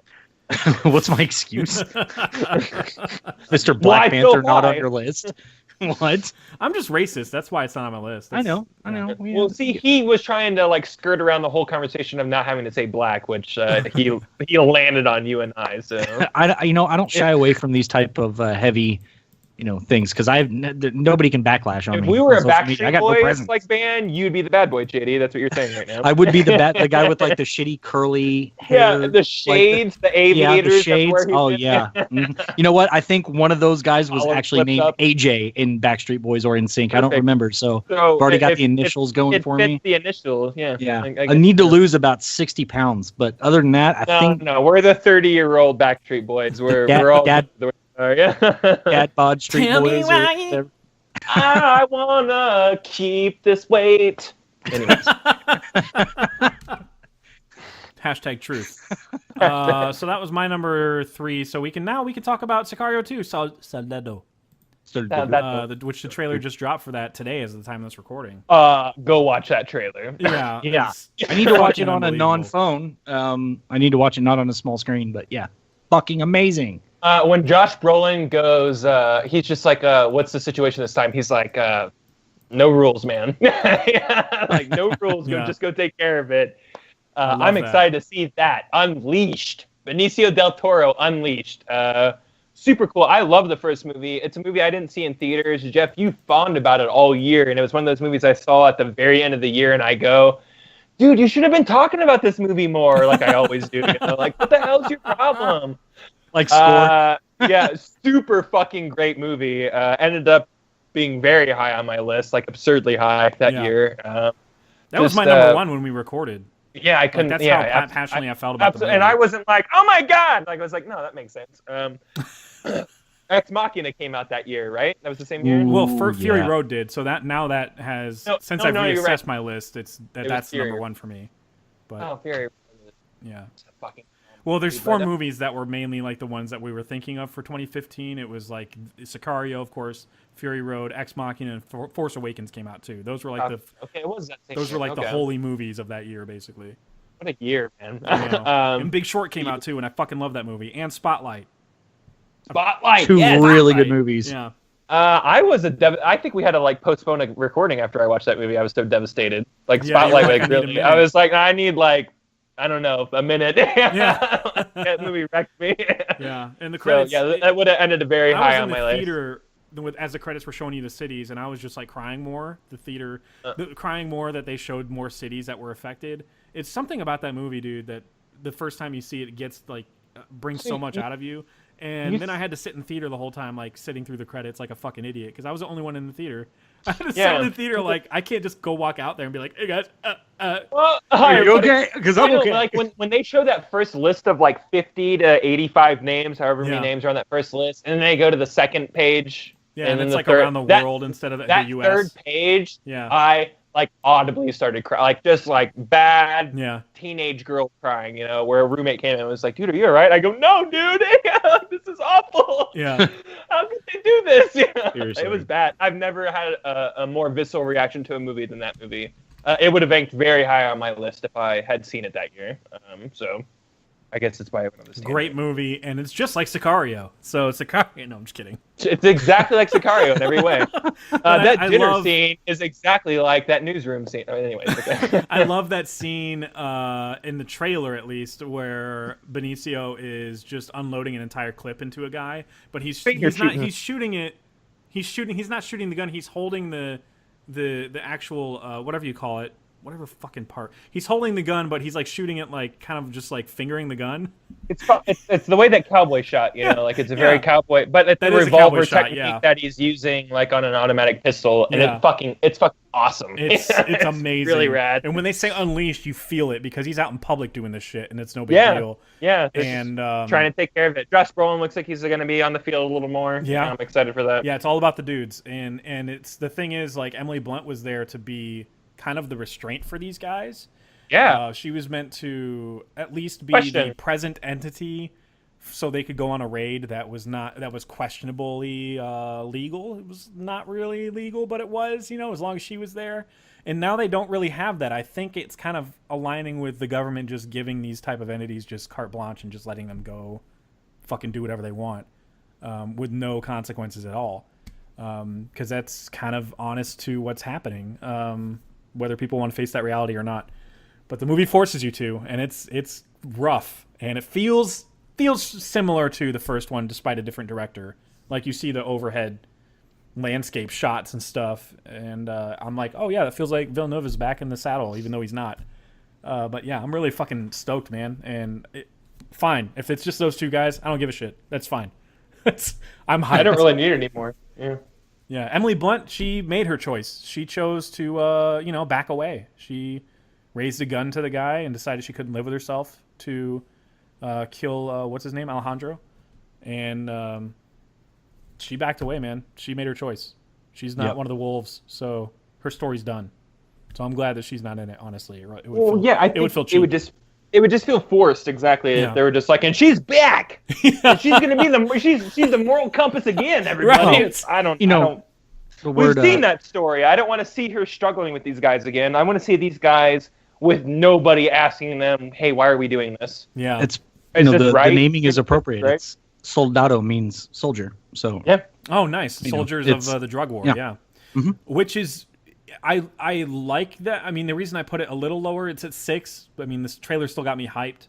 But the best part of the first one was the element of surprise. You had no idea what the fuck was happening, just like Emily Blunt's character. Right. Some of that is kind of gone now. Oh, yeah.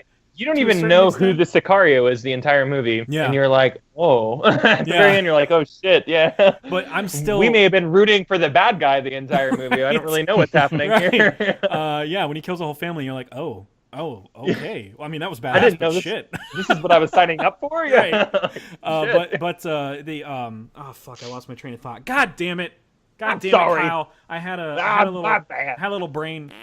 I just did a fart noise. I like how I have to tell you guys every time. I think we put that one together. Yeah. I know. I had a brain. I filled it in. Aneurysm? You have an aneurysm sound on your soundboard? What is that? I don't know why I said your name. Yeah, I just love the first movie to pieces. And Taylor Sheridan, that's what I wanted to talk about, the writer who did the first Sicario, Hell or High Water, Wind River. I mean, yeah. Come on, it's the dude. same writer. Yeah. Okay. I didn't realize that. Okay. Yeah, same writer. So I mean, there's plenty of reason to be just as hyped for this one because. Hey, can I tell you something, guys? Really like that writer. Yeah. Might be my favorite writor working right now. Right. So, Same here. Yeah. I mean, him and like Aaron Sorkin are like neck and neck for me because they're very different stories, and Sorkin is like. His dialogue's on cocaine, basically, but Taylor Sheridan's just so good he's just good with the words and the stories. They feel like really tight, in terms of there's no fat. I don't know if that's in the scripting part or in post production when they're editing, but it feels like, I don't know, there's no fat and there's always something. Well, not just there's always something going on, but there's no like holes. Like, well, how did they get over there? Whoa, like, how did this happen? Right. Yeah. At no point during Wind River was I ever like, "Ooh, how did they get there?" Like, I don't know. Yeah. Everything's pretty. It's all there. Yeah, it's so beautiful, so beautiful. Gonna rank high. Just spoilers. Yep, spoilers for the upcoming 4 episodes later. Also, you guys might be surprised what number 1 is.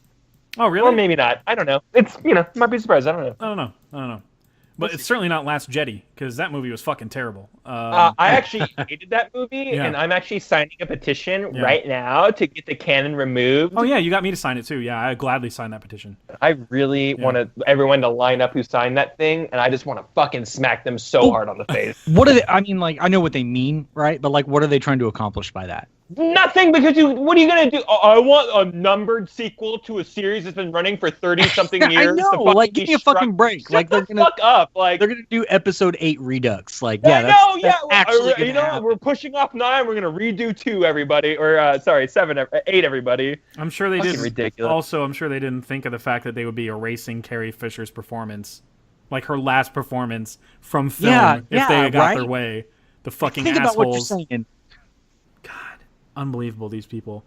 Anyway, I loved Last Jedi, but Kylo, he's just a whiny bitch. That's all he is. You know what? And he has no arc, and there's no payoff at all to anything he does in the movie. No, not at all. Never. It's a slap in the face to storytelling. The whole movie is literally him in the elevator smashing his helmet over and over and over again. That's the only thing he does. Like metaphorically. Metaphorically, no. Mm-hmm. So that was JD's number 3. My number 3, yeah. No, Soldado, and my number 6, and Kyle's number 4. I don't know why I'm doing that. Sorry. Okay.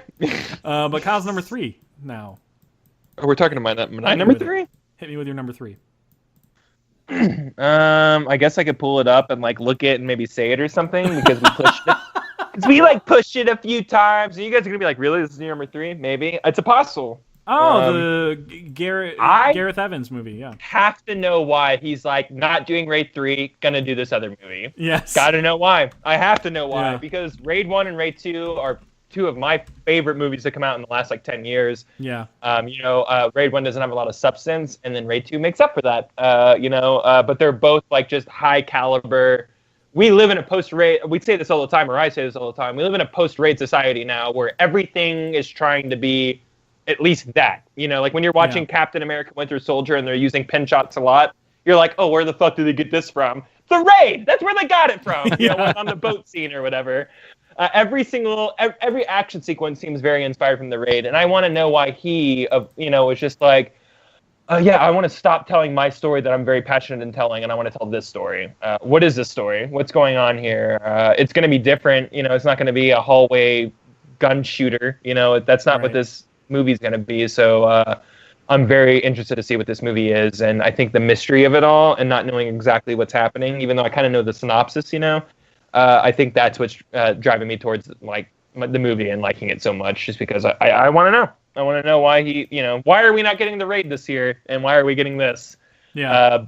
Tell me why I should be excited for you making this career choice, and I am, because I don't want to see him shackled to that franchise. I want to see him do the things that he wants to do. And I know he wants to put the Raid kind of like years down the line a little bit, and that makes sense. I want to see those characters kind of grown up and tired of that shit. Exactly. Let's see that guy with some gray hair coming back and taking finishing the mission. Finishing everything he set out to do.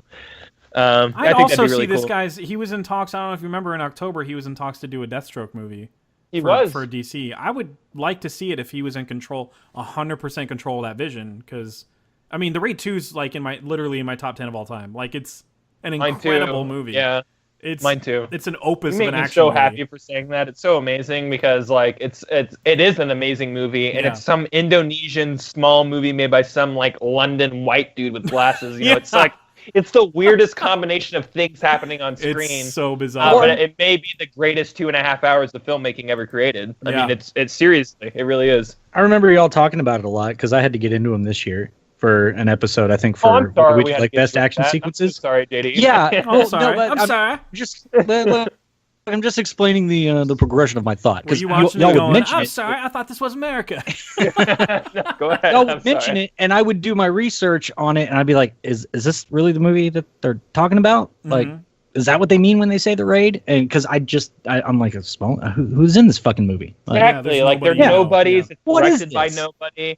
If you watch his first movie, I forget what it's called. Oh my god, it's the same actor that's in it or whatever. It's really good fighting. Horrible movie, awful. It's atrocious. It's not good at all. The fighting's amazing, but like it's an awful movie, like just through and through. So like when you watch The Raid and you go back and watch that, you're like, what the fuck happened to this guy? Right.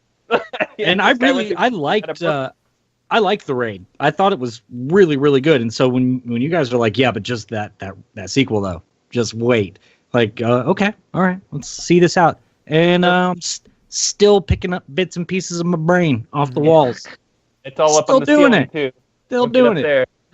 So good. Jesus Christ, this director's 6'7". Sorry for looking at that. That was weird. He's taller than I am, and that creeps me out a little bit. It's creepy. Creeps me out. I don't know. That's my weird thing. I'm like, you're taller than me. That's I don't like that. Okay. I don't like that at all. Yeah, you shouldn't be that way. Crouch or fuck off. I'm a tall guy for everyone who doesn't know me. Everyone listening is like, what the fuck is this like guy's problem? I was going to say the plot is a person looking for his missing sister. Dan Stevens is the person. And his sister is kidnapped by this cult or whatever. So it's like a cult movie.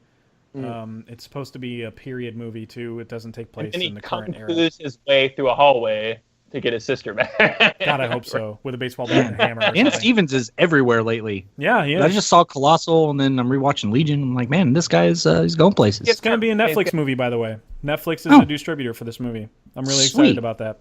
So we're going to get this movie? Yeah, this is a Netflix movie. Oh, I didn't know that. That's awesome. Yeah, man. I don't know if we mentioned any other Netflix movies. I'm going to be honest. I don't think so.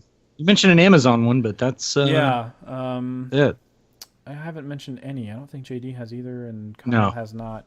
Yeah, that's the only one, it looks like. But there are others coming out that look good. I get surprised. I don't realize I want to watch a Netflix anything until a week before it releases. Like right. Yeah. When that trailer drops. Netflix, yeah. I have 2 in my honorable mentions, and it's pretty surprising. Like that Netflix is like the one backing. You're like, oh yeah, that's a good for them. It's gonna look good. I'm still like next year. Not next year, but the year after that, I'm like, dude, we're fucking getting a Scorsese movie. Yeah, like Irishman. Like that on blows Netflix, my mind.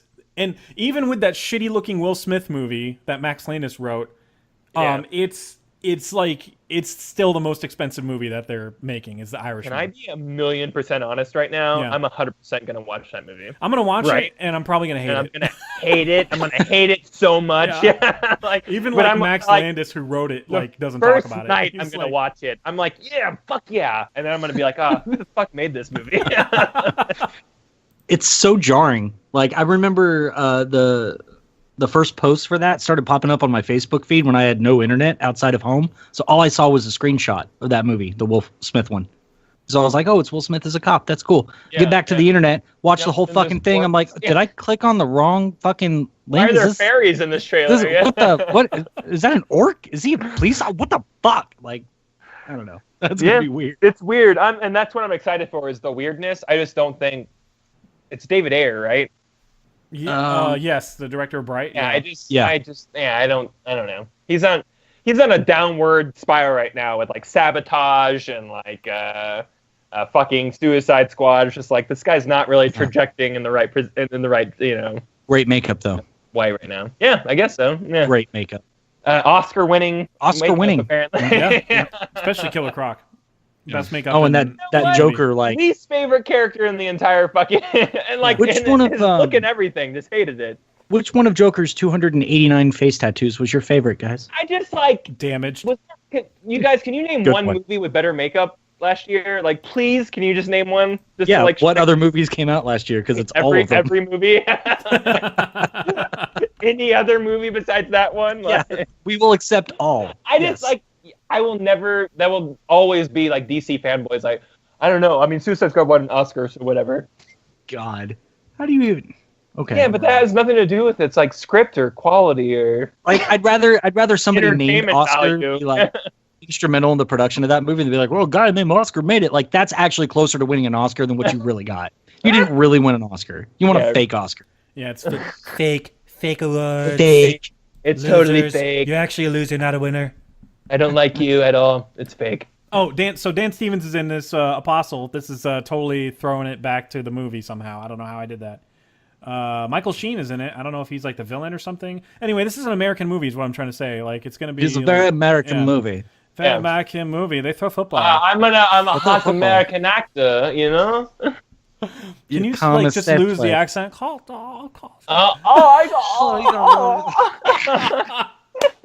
Go watch the Disaster Artist. Lucy Boynton is the sister, I assume, but she was in Sing Street. She was like the woman that, or I guess she was a teenage girl who the main guy Cosmo was trying to impress by starting a band. So I want to see her more stuff. She's good. Do that. Yeah, no, she's great. Yeah, I like her. Yeah, she's good stuff. So that's Apostle. So I guess we're moving on to my number 2, which I pushed twice now from these fucking heathens. It's First Man.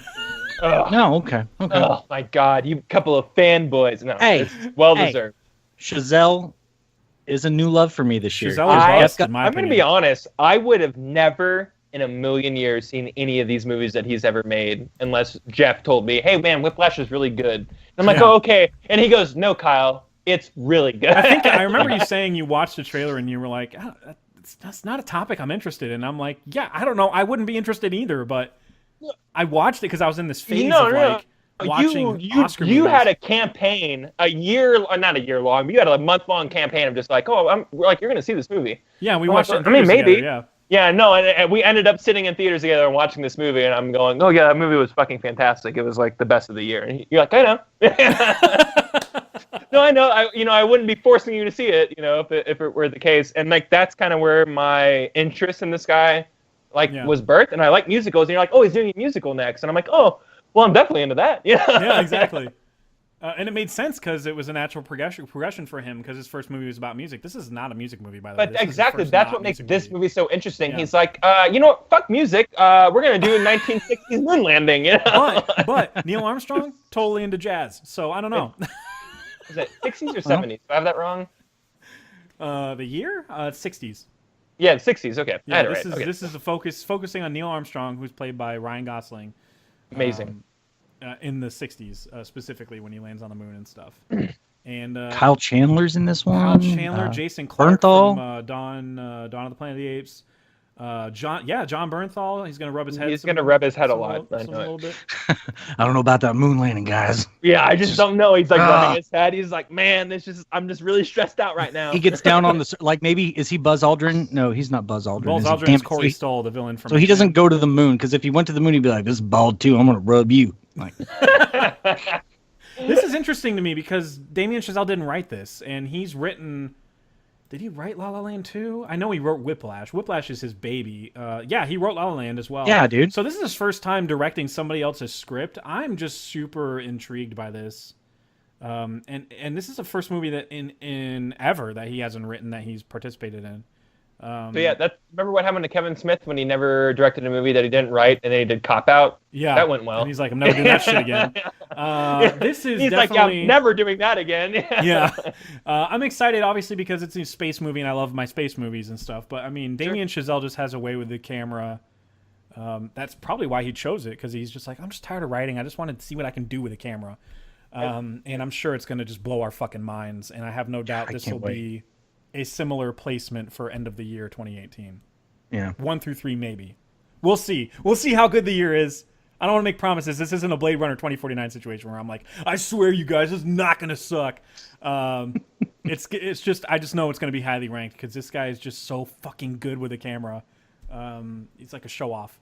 But hopefully the script's good enough. Who knows? If the script sucks, then we're fucked. I don't know. I'm excited, though. I'm excited as fuck to see this movie. And obviously, because it's my number 2. But yeah, Whiplash, man. La La Land. Both of my top 10 of all time. Both of them. This dude, his first movies, he did another one that's black and white. I don't really care for it. But his first mainstream, I guess, 2 movies, like, landed hard with me. I don't know how this won't as well.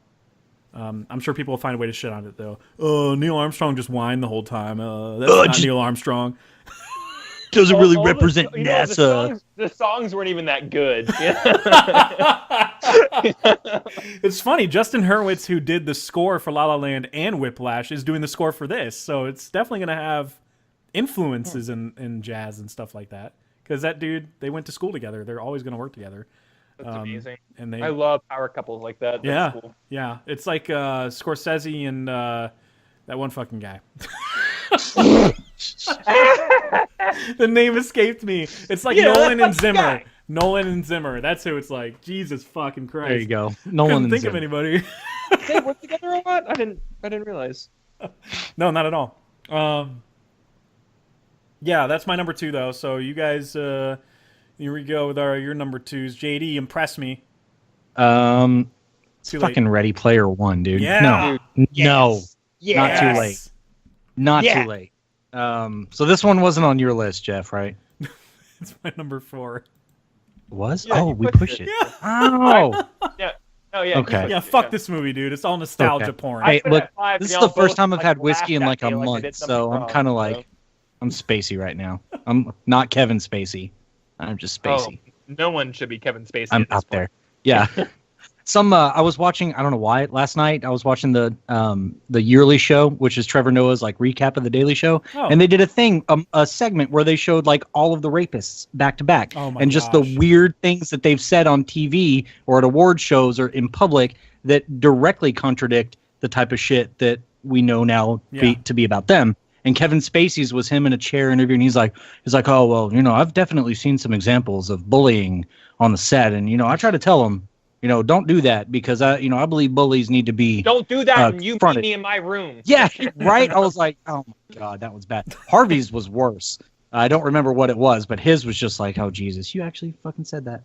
Yeah, I feel like Matt Damon's in the middle of saying stuff like that before he gets caught. Matt Damon's like, hey, listen, I want to work with all these guys, Yeah, so, all these guys, we're gonna have meetings and get work. I feel like, hey, we should talk about the people who aren't raping people, like me. Like me. You know what's funny? When Christopher Plummer, so weird to me. Christopher Plummer replaced Kevin Spacey in All the Money in the World, which is getting great reviews. Specifically, Plummer is.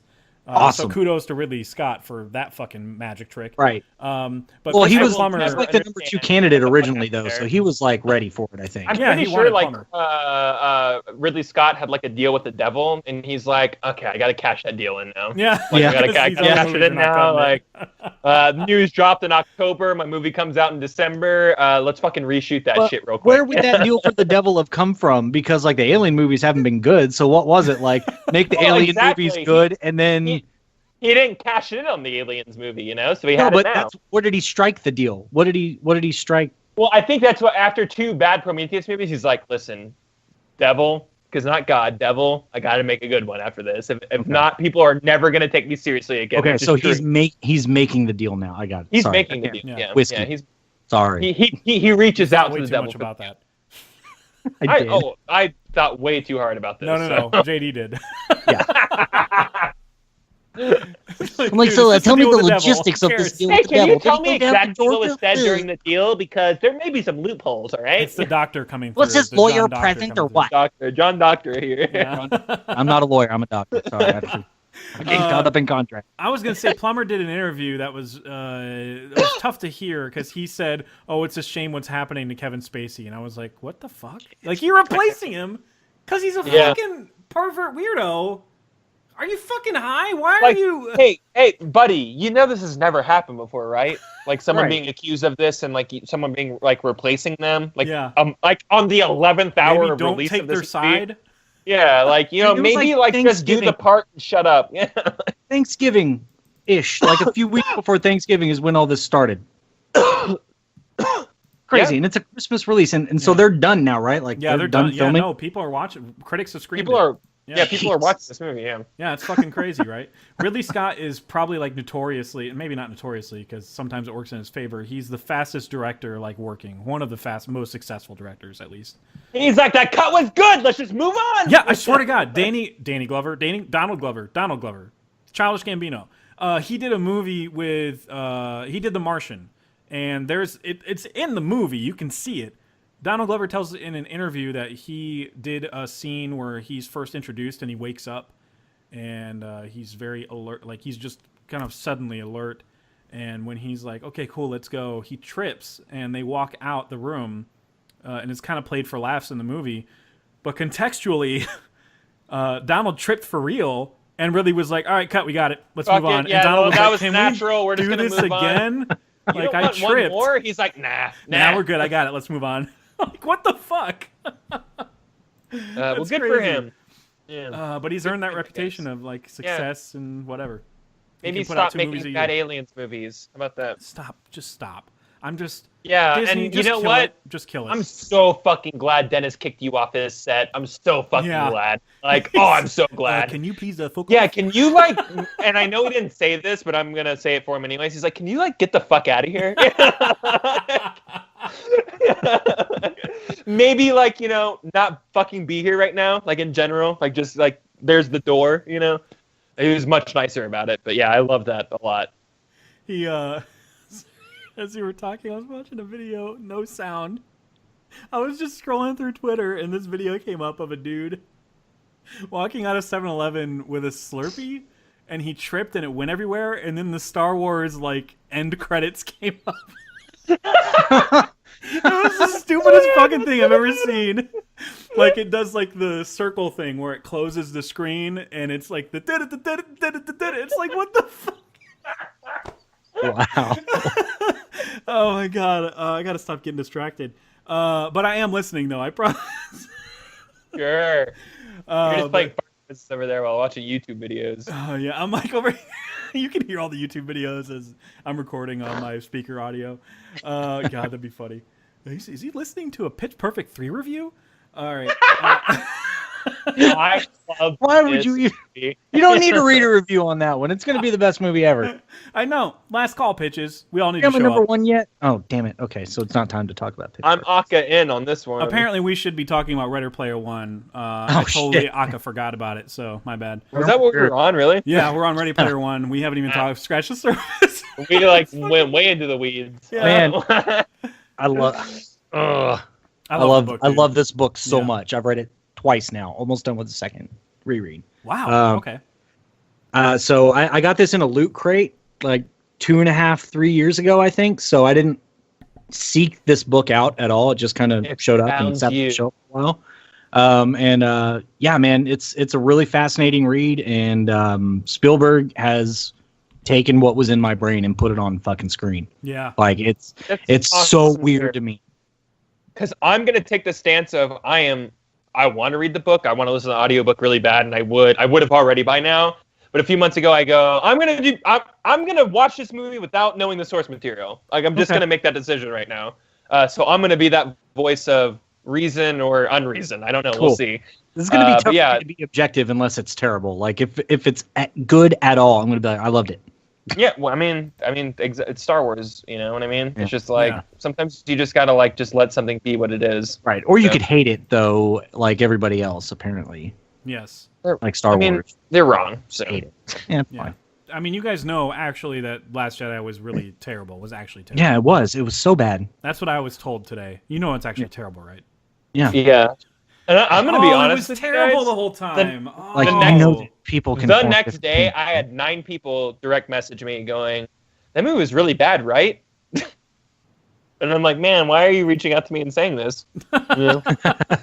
What do you want from me? Like validation? Like why? Like that's really exactly. That's really weird that you need my validation for that movie sucking. I think people's criticisms of the movie when they're just going into it saying it was fucking terrible are just. You're off, man. You're just off by a little bit. Like I love the people saying there's plot holes. Those are my favorite. Yeah, name them. Yeah, they're just everywhere. Like, where do you want me to begin? I'm like, I don't know, anywhere. Just one place. Like, name a plot hole. Like, I mean, you can say certain elements of the plot didn't resonate with you, which is kind of the stance that I took on it the next morning. Yeah. Like the whole movie didn't resonate with any of us because we hated it, you know. But we all hated it because Kyle was a little bitch. We all hated it. Yeah. I wish Kylo just would stop whining. And Rey is obviously she's just a what's the term? Mary Sue. She's Mary Sue, OP, all those things. Yeah. So OP. Without training, because she didn't get any training in the movie. No training. None. Not definitely. Hey, spoilers. Neither did Luke. Oh, I'm sorry. We're on the. I mean, there was training in the movie. That's why I'm saying it sarcastically. So people just forgot. I guess that island, short, very short. Yeah, needed more. Yeah, there were training sequences, and Luke was not pleased. He literally said there are 3 lessons. Their training happened. Training happened. Yeah. The 3rd lesson: please leave before I'm ready for you to leave. Yeah, please get the fuck off this island. Is this spoilers? I don't know. Let's just move. Oh yeah, this. It is a little spoilery. Sorry for this. Luke is like George Bluth. Like that was his final lesson. You know. That's why you train with the lightsaber. That's why you leave a note. Anyway, Jesus Christ, we're never getting to Ready Player One. I'm really hyped about this movie. Steven Spielberg as the directing choices is just brilliant for this because it's one of. I kind of like that guy. Yeah, good. I love his work. He's probably like one of my favorite directors working today. Like period. I mean, and working in the past because look at everything he's done. What's your favorite scene of War? What? What's your favorite scene of War Horse? Oh, the scene where Tom Hiddleston dies. That's the only one I've seen. I've never seen that movie. I neither have I. And he took a break for a little while. He took a sabbatical. let's get real. He's like, you know what? I'm not going to direct, and when I do, I'm going to phone it in. I think he's back for this movie, though. So. And he's back for. I mean, the people on Twitter like that I follow that are in the industry won't stop talking about how good The Post is too, and it's going to get like Best Picture nominations and stuff. So I mean, that one's another one that it feels like Spielberg is finally latching on to the things that he's really truly invested in. Yeah. I heard that he was adapting this movie like 5 years ago, like so long ago that he was like reading the script and like that this was going to become a movie, this book or whatever. I've been hearing about this project for such a long time. And it's so interesting to see that like you never see that happen, like the rumors becoming reality. You know, it's always like, well, the movie's happening, but like fucking Ridley Scott's doing it or whatever. You know, it's someone different. Right. Spielberg was one of the first directors I heard attached to this movie, and again, this is on like Joe Rogan Experience. He was really like the only one they talked about. Maybe might have been. Yeah, maybe the press was a little different. I don't remember hearing anybody else, and if I did, you know, those other names that stood out to me, it was Spielberg. So whenever the movie's being made, I'm like, oh, I mean, what? This movie hasn't been in the works for years, you know? Like it feels like nobody else could do it, man. Nobody else. I feel like that's he was why the that first name person just rings out. I feel like he was the first person they asked, and he was like, "Yeah." So that's amazing. But I'm glad.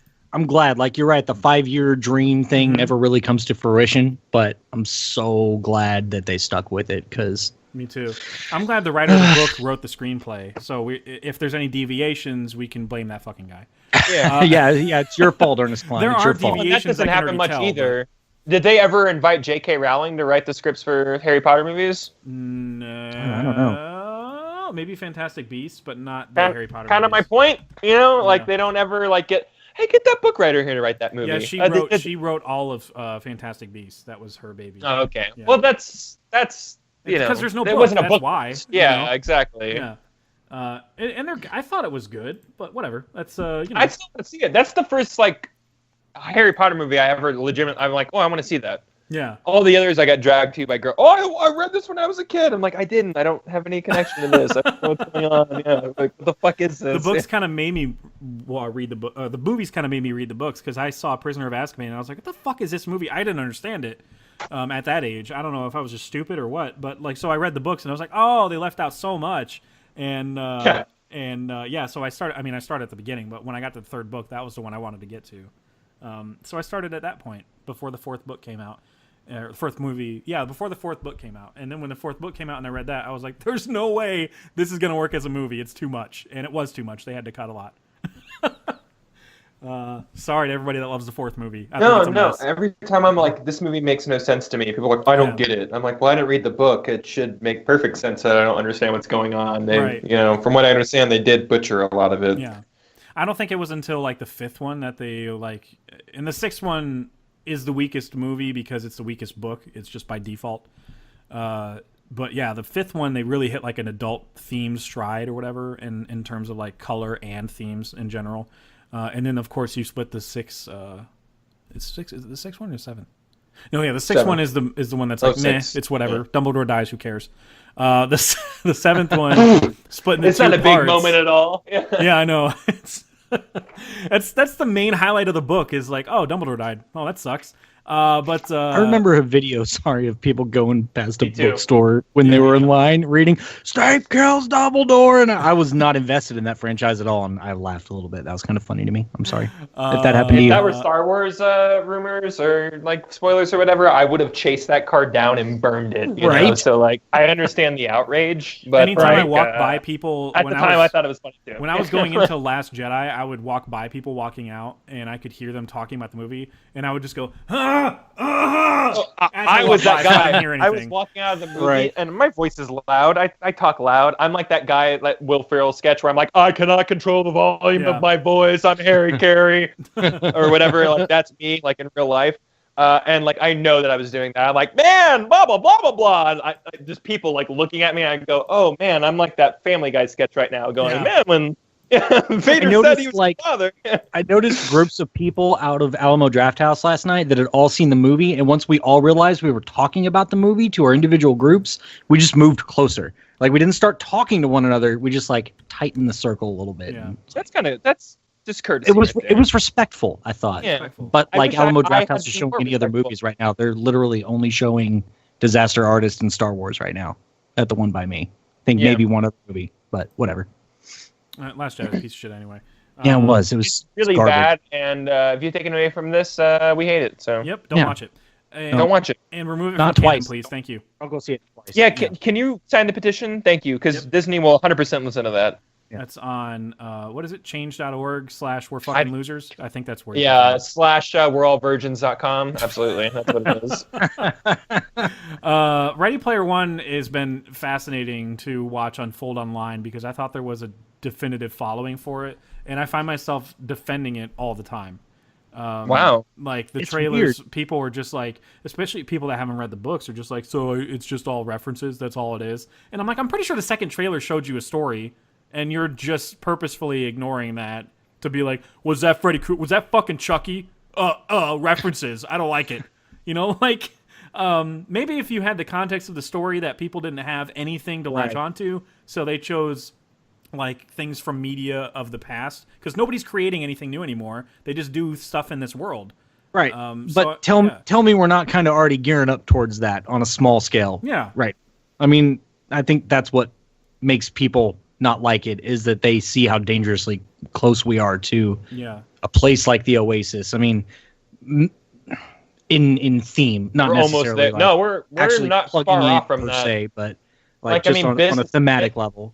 In the next 5 years, businesses are going to conduct all conferences, like international conferences, like via VR and stuff like that. We're not far away from like occupying like virtual realities and stuff like that, like this. So it's cool that we're kind of getting a glimpse into like what the future may be hold for us, because that's where we're headed with omnidirectional devices in people's living rooms and these headsets and stuff like that. They're just getting more and more immersive. Like we'll get there. You know, we'll absolutely get there. Yep, some form of it.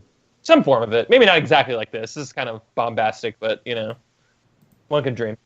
Yeah. I'll keep dreaming. Keep on dreaming. Yeah, I don't know what I'm trying to say. I love the cast, though. I love who they chose for Artemis. It's Olivia Cook, who's in another movie that comes out this year. But she was in Me and the Little Dying Girl, which she was great in that. She was the dying girl. She's great. She's fantastic for it. And I can tell that they already changed the book a little bit, because she seems to meet Wade Watts before they do in the book.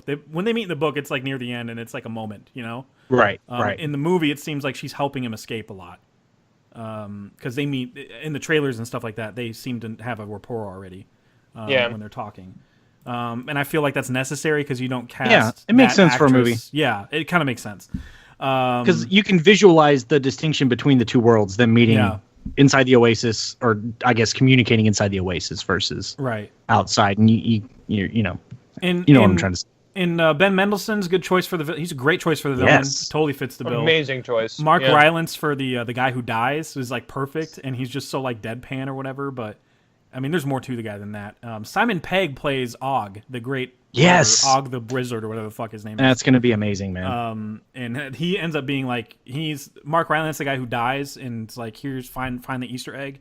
Simon Pegg's character is like his business partner, and they had a falling out eventually, and he's going to help the good guys, you know, find the key basically before the company does. Yes. That's awesome. And Lena Waithe, man, That's awesome. Okay, so Lena Waithe is the Aziz Ansari's like black lesbian friend. Oh yeah, she plays H in the movie. That's a perfect casting, dude. Like I picture H, who is Wade Watts' best friend in the game. Yeah, like in the description, I was like, oh, you know what? I mean, I didn't think of this actress, but I was like, who would fit that? And then, of course, yep, fucking that actress right there. There you That's go. Awesome. Yeah. She's so good at Master of None. Yeah, she's fantastic in it, and she's primarily a writer, so that's kind of the surprising part for me. If you look at all her credits, it's mostly just writing. But yeah, I mean, fucking perfect for that role. I know I said this in our chat, but I'll say it here also. This movie is literally identical to the entire story of Dot Hack. It's a Japanese anime. Interesting. Where people occupy like a living like virtual reality world or whatever, and they live out their lives in it. But like something happens one day, and people are like striving for more power in the game by searching for these Easter eggs, stuff like that. Like it's very, very similar from what kind of like what the trailer was saying, what kind of y'all are talking about from the book. So like. Right. That has me hyped because at least I have a frame of reference for what's going on, you know? And I'm really excited to see, like, kind of that play out like a big fucking giant budget movie. So. Yeah, dude. Man, I am so hyped for this. Steven Spielberg. Awesome.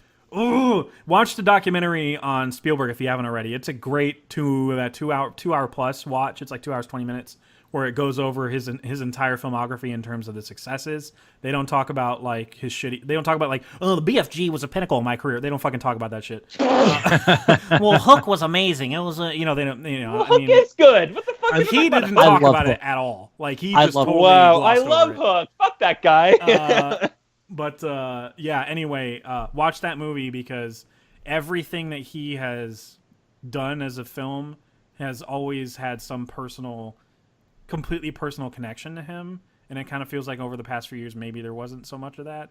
Yeah. Like when they talk about why he made Schindler's List and how it was a personal movie for him to come to terms with his faith, his Jewish faith, which he was never close to. Yeah. It's incredibly personal for him, and Munich being all about the war on terror, a metaphor for that. Like, there's just something that he plugs into every movie, and it's kind of felt like, especially BFG, like there's no fucking message there for me. I'm sorry. But Ready Player One feels like there could be. Like, we need that escape right now, especially. And The Post is definitely about that. It's about the press. It's about the press exposing government corruption. So I'm hyped, man. I'm hyped for both of those movies. The Post is another one that's an honorable mention for me. It doesn't come out until January for everybody. So I'm hyped as shit for that movie. Ready Player One, though, man. Woo! Woo! We're getting it! We're fucking getting it! Oh, I'm so hyped. Okay. I can't believe there's a number one after this. Kyle, what's your number two? Oh, we're not talking about number one yet? Oh, shit. My number two, we pushed it really hard, guys. Oh, my God. We've been pushing it from the beginning, it seems like.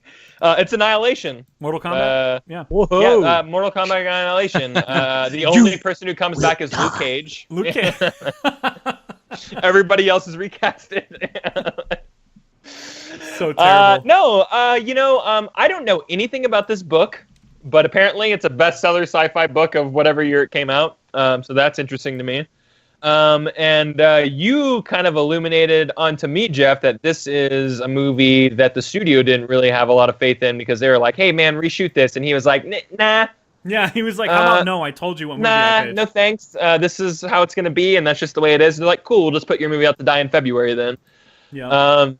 And we'll distribute it on Netflix in other countries. Which they did at Ex Machina, too. I don't know, not they, but the industry. That movie came out March or February or something like that, didn't it? Am I off base? Okay, yeah. Something so, like I don't know. He's impervious to these dead months, I think. And that doesn't scare me at all. In fact, like, him doubling down on going, no studio, I'm not going to do that, makes me go, oh, yeah, I'm rock hard for this movie. Yeah. Okay, cool. I'm in. And I just think it looks super interesting.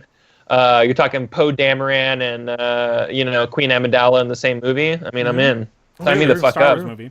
Yeah, it's clearly a Star Wars movie. And it just visually looks cool. I like the way that this like thing that they're walking through looks, and it's like this other world or whatever. This other world that they go to, even though like it's just foliage and creatures, like it's alien looking. It's alien looking enough to make it seem like they're in a different dimension. And I have no idea what's going on past that. And there's definitely some hostile entities in there too that that they have to fight against. and it's some type of alien mechanism, I assume, is what it sounds like. Lands on Earth or something, and tries to. It's like recreating its environment and kind of morphing everything to adapt to its environment. And it does. It seems to be resulting in the quote unquote annihilation of our own species. So I'm fucking hyped to see this, and I love that Oscar Isaac, who's a get now. He's a big actor now. Yeah. It seems like most of the movie he's like unconscious.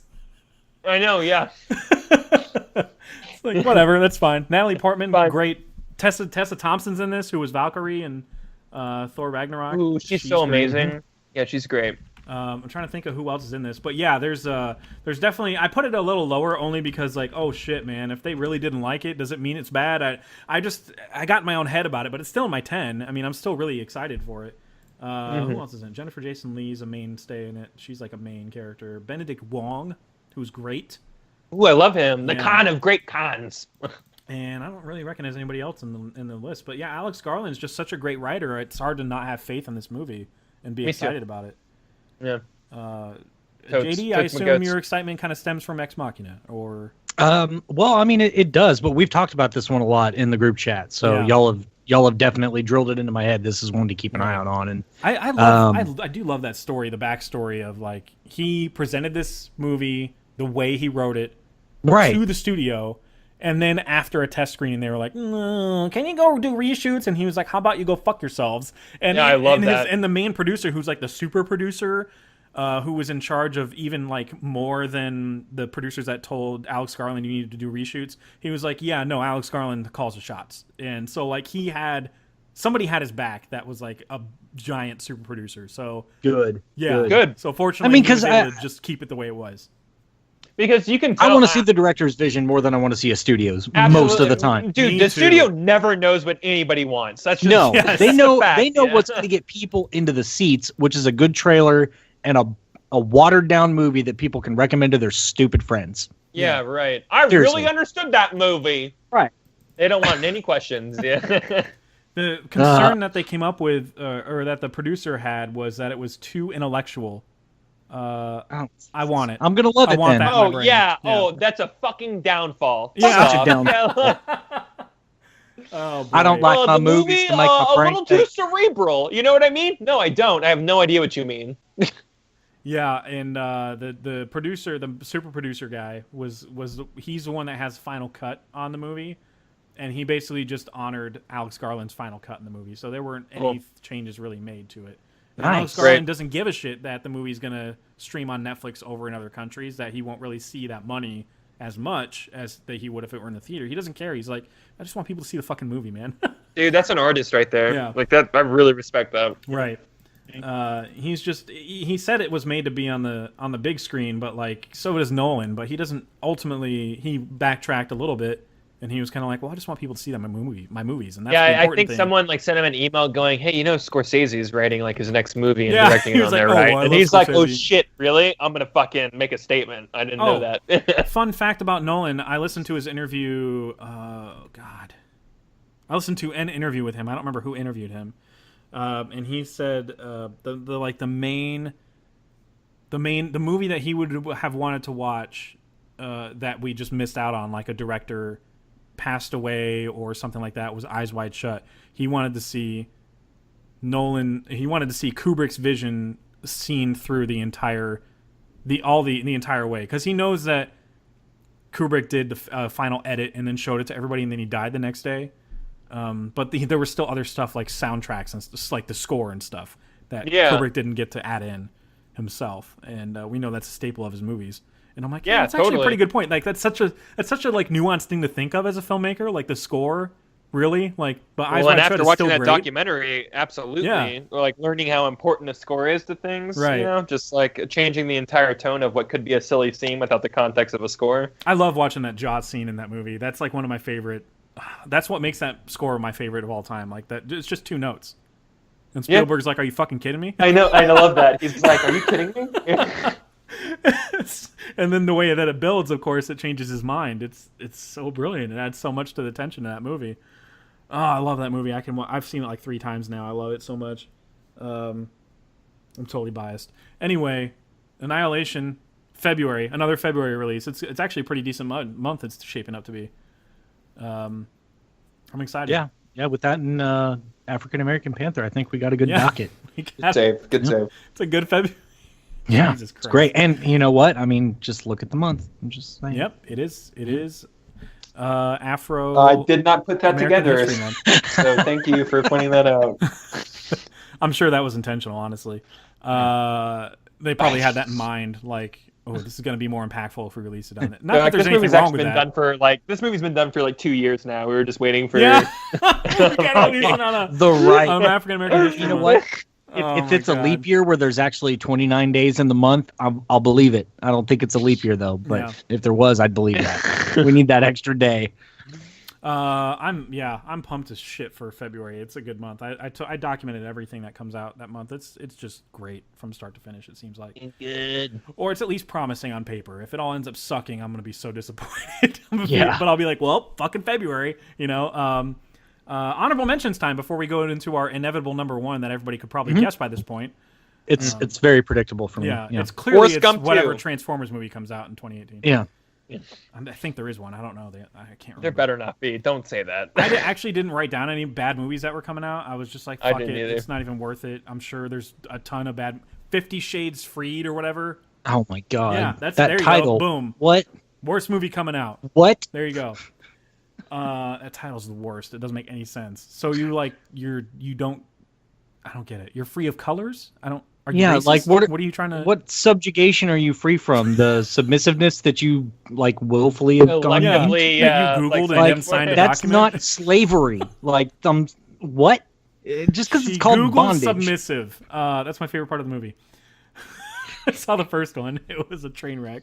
Yeah, you said you had to see the first one. I'm sorry. I had to. As a hate watch, and I just wanted to comment on it on Facebook, and that was a blast. Yeah. Later. I know. Sometimes you just gotta watch a movie you don't hate, so you can just comment on it. You know. Exactly. Justice League. So there we go. I did that thing this year. My hate watch I haven't gotten through with the. I can't wait for you to join me on the hate watch. I watched Aliens Covenant. That was my big hate watch of the year, and I'll tell you, man, I fucking hated that movie. I hear you on like, that. God damn. Yeah, I was so hyped for that one, man. I had that on my midsummer list. I gotta be honest, like, when you're talking about like Prometheus, it's like, well, you know, it's a better movie than Prometheus, but Prometheus is like fucking awful. Yeah. So it's like, I don't know, man.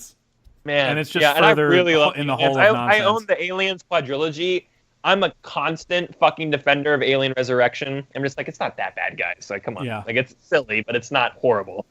So like I'm there to like defend a bad fucking Aliens movie. These movies are just too bad to defend. I'm sorry. They're just so horrible. Right. Honorable mentions time though. I have a few. None of us have talked about. Well, I already talked about The Post. We talked about Black Panther. That was one of mine. Another comic book one that I wrote down was New Mutants. Yeah, New Mutants looks pretty good. I thought that trailer looked dope, and it's clear that they're taking a risk with these X-Men characters. Yeah. So I'm excited to see that. Go watch that trailer, everybody. Mission Impossible 6 I included in here in my top 20 when I ranked them because the movies have been getting so progressively better that, I mean, how fucking good is this movie going to be? It's got to be amazing, right? That's why I'm hyped for it. Better deliver. That's all I'm saying. Yeah, that goddamn mustache, man.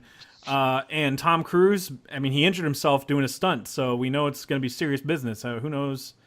Or he's also just old. Yeah, he is. That's true. His it's probably like just the same level of collapsing. Stunts, but he's just 58 now. So right. Those are like the main blockbusters, I guess you guys would be familiar with. What other ones do you guys have? I have the Venom movie. Is that coming out next year? Yeah, it says 2018. Yeah, they're filming it right now. That looks fun. I'm interested to know why all these people signed on for this movie because there's a lot of people signed on for it. Woody Harrelson's allegedly in talks for it. Why? Like, what did y'all like? Who said something? Yeah, and what did y'all read? Like, I want to read what y'all read. I want to read the script y'all read. What fucking sold you on this movie? It's crazy. Yeah, I mean it's crazy to me. Yeah. I am interested in the Halloween movie only because I know that Danny McBride is the biggest Halloween fan ever, and he's directing, producing, and all that stuff. Not directing, writing. Excuse me. He's co-writing with the director. Yeah. With the director, yeah. And I like Halloween. It's my favorite of like the stabby movies. You know, even though that I would say more of that series is bad than good. Yeah, I think a lot of people would agree. There's like maybe 2 good movies in that entire series, but they're great. So yeah, I'm excited for that for Halloween. We did bring up Ant-Man and the Wasp. I can tell you what I'm not excited for. Can I say that? Yeah, sure. Tomb Raider. Oh yeah! Oh my god! What a bad trailer. I saw that trailer again, and I was like, I remember like defending it to you the first time a little bit, and then I watched it again in theaters, and I was like, what? This is I felt a some fucking resistance, mess. and I was like, Jeff, what the fuck, dude? Yeah, it's just the CG is such a mess, and I know it's early. That's what I had a big hang up. Yeah. It was like fake ass thorns come swinging down past her, or those spikes or whatever. And I'm like, that's the fakest looking shit I've ever seen in my life. Yeah. Okay. Wholeheartedly agree with you. JD, do you have any? Do you have a couple? Yeah, I mean, it would never make my list, but I am excited to see Super Troopers 2, actually. Yeah. That's going to be so much fun, and I just don't fuck it up. Yep. Yeah, seriously. Comedy sequels are so easy to fuck up. Please don't. They really are.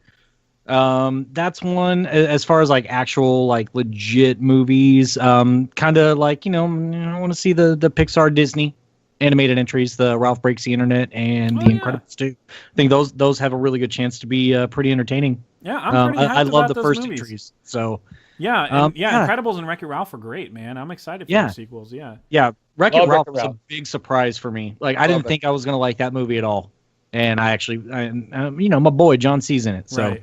I just assumed it was a kid movie. I would never. I would never just gravitate towards, and then everybody that has kids or whatever stumbled upon it was just like, dude, shut up, just watch the movie, it's good. No, it's really good. Yeah. It's a good movie, and Sarah Silverman's great in it. I love her character. People call her annoying, but I'm like, it's intentional. Like it's perfect for that role. It's so character. Yeah, I love John C. Reilly's character as well. It's so good, such a good movie. I'm excited to see how they play out the internet aspect. Like it could go horribly awry. It could be terrible. Or it could be like brilliant. Like it could be like, that's funny. That's so brilliant. Yeah, we'll see. I'm excited either way. I have a few others that are like obscure as fuck. I have Duncan Jones's next movie, Mute, which is allegedly taking place in the same world, sci-fi wise, as Moon. Ooh, this is another Netflix original. Netflix got this one. Yeah, sign me up. Sam Rockwell returns. It's probably briefly as the same character from Moon. I don't know if it's the original version of that character or not. We'll find out. Really? But this follows a deaf bartender, and it's a sci-fi movie. I can't remember the stakes or what the plot is, but I know Alexander Skarsgård is in it. One of the 18 Skarsgårds. Yeah, which one is he? The one in Wormwood or the one on True Blood? He's on True Blood. He's True Blood. Hot face. Wormwood is Skarsgård. That's a totally different dude. Wait. Yeah, he's not in the family. What are the different names? Skarsgård and Sarsgaard. There's one letter. Oh, there's no K. Fuck me. Skarsgård is like the clown from It, Floki from Vikings. Yeah. The crazy doctor from the Thor movies. Right. And of course the guy who's in. And there's Sarsgaard. And Paul Rudd's in it too. He's another actor in this movie. It's been in the works for a long time, and I've been so excited about it. Just reading that it's in the Moon universe gets me super hyped about it because Moon is fantastic. And another Netflix one is Hold the Dark. That's the Jeremy Saulnier directed film where it's like a nature horror movie kind of about wolves and murder and shit. And I don't even care who's in it. I just want Jeremy Saulnier is a great director. He did Green Room and Blue Ruin and blew my mind. And so I'll watch anything he does. And it's on Netflix. So I'm fucking hyped. And do you guys have any others? No, I think I'm out. I don't know. I think we talked about everything, man. I think we're gonna just bring up Han Solo. It's coming out. we do have to bring it up. Let's Can we address it at least? Yeah, let's address it. It's coming. Yeah, and they picked a real swell guy to direct it. I guess they picked a guy that would play ball. That's for sure. They picked a guy who would just say yes. The studio's like, you need to put that in there. And they're so confident in it that they're not immediately following it up with the May release for the main trilogy movie. I like how nothing says danger more than everybody on set needs acting lessons and we're reshooting everything. Yeah, they did reshoot more than 50% of it or something, way more than that. Yeah, it's not everything, but they did reshoot about more than 50% of it. I think you're right. I think that is the number. Gross. Yeah, super gross. Kathleen Kennedy, have sit-down meetings with these people, please. Yeah, I know. Stop doing this. Stop meeting with Colin Trevorrow and going, I saw Iron Giant and like that. Like, stop doing that. Like, you need to sit down with these people and talk to these people. I feel like they would have told her we would give our actors kind of free reign over their characters when we say action. I kind of feel like this is an Alex Garland situation, but obviously Kathleen Kennedy has more power to just tell people to fuck off when she wants to. I don't know, man. She told them to fuck off so hard they were literally removed from the movies. Right. Like no credits at all. Which is such a disappointment. I'm sure it's still going to be a comedy though, because I think I heard that it's just straight up comedy. Yeah, I mean that's what you hire those guys for. Yeah. Like, who did you think you were hiring? Yeah, exactly. And it's confusing to me. Whatever. I don't. It feels like the research wasn't conducted. And then people get on their high horse about Han Solo, or not like in general. They're like, well, I didn't want it to be a comedy.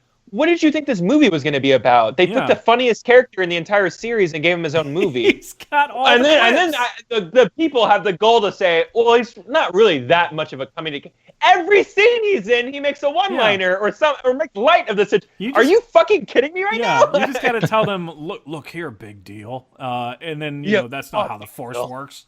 Stuff like that. It's fucking easy to me. That dude's just comedy. Excuse all over the place. Me, princess. Yeah.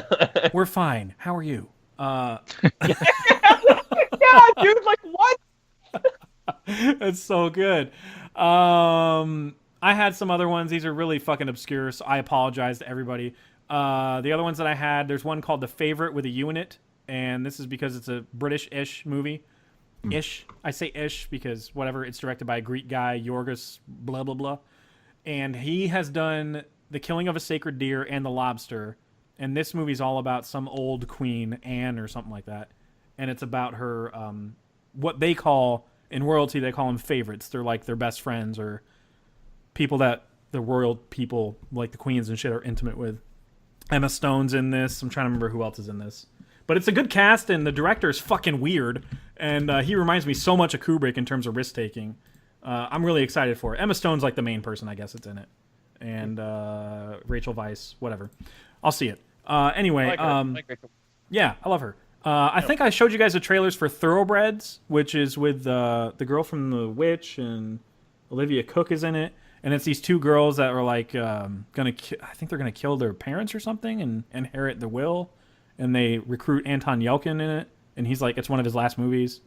Anyway, the trailer's great. I feel like we've been saying that for like 3 years now. Yeah, I know. I swear to God, it's his last movie.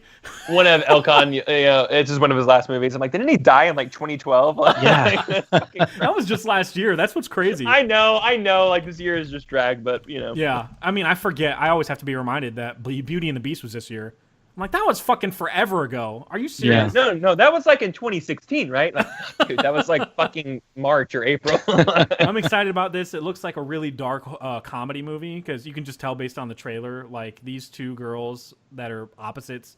One of them has like no feelings, like she's like a sociopath, and the other one is a rage monster. So I'm excited to see this movie play out. And the other one I showed you guys was You Were Never Really Here. It's Joaquin Phoenix being taxi driver, basically. Yeah. Yeah. Where he's like after somebody who's being held for ransom. And, I'm into that. And it's directed by the same person who did We Need to Talk About Kevin, and that movie's something, man. It's really good. There's some disturbing elements to it. I mean, like the whole subject material would be disturbing. Yeah, it's pretty disturbing, and you see what Ezra Miller's character does in that, and he plays Disturbed really well. That's a great movie. And I'm excited to see that director's take on like a Taxi Driver-esque story where Joaquin Phoenix is like this super unassuming guy who's just fucking killing people left and right. It looks brutal too. Like I'm all about this fucking movie, dude. It looks good. And the last one I wanted to reference, it might not be good, I'm gonna be honest, but it's called Fighting with My Family, and it's a WWE movie. Honestly, it's not by them. It's not by them, but it's about this family that wrestled in London. And one of the daughters from that family is now like a famous WWE star. But yeah, it's about that family because like she started wrestling when she was like 15, and everybody just wrestled all together, like the parents and whatever. It's produced by The Rock, and Stephen Merchant directs the movie. Check this out. Vince Vaughn plays Jake the Snake.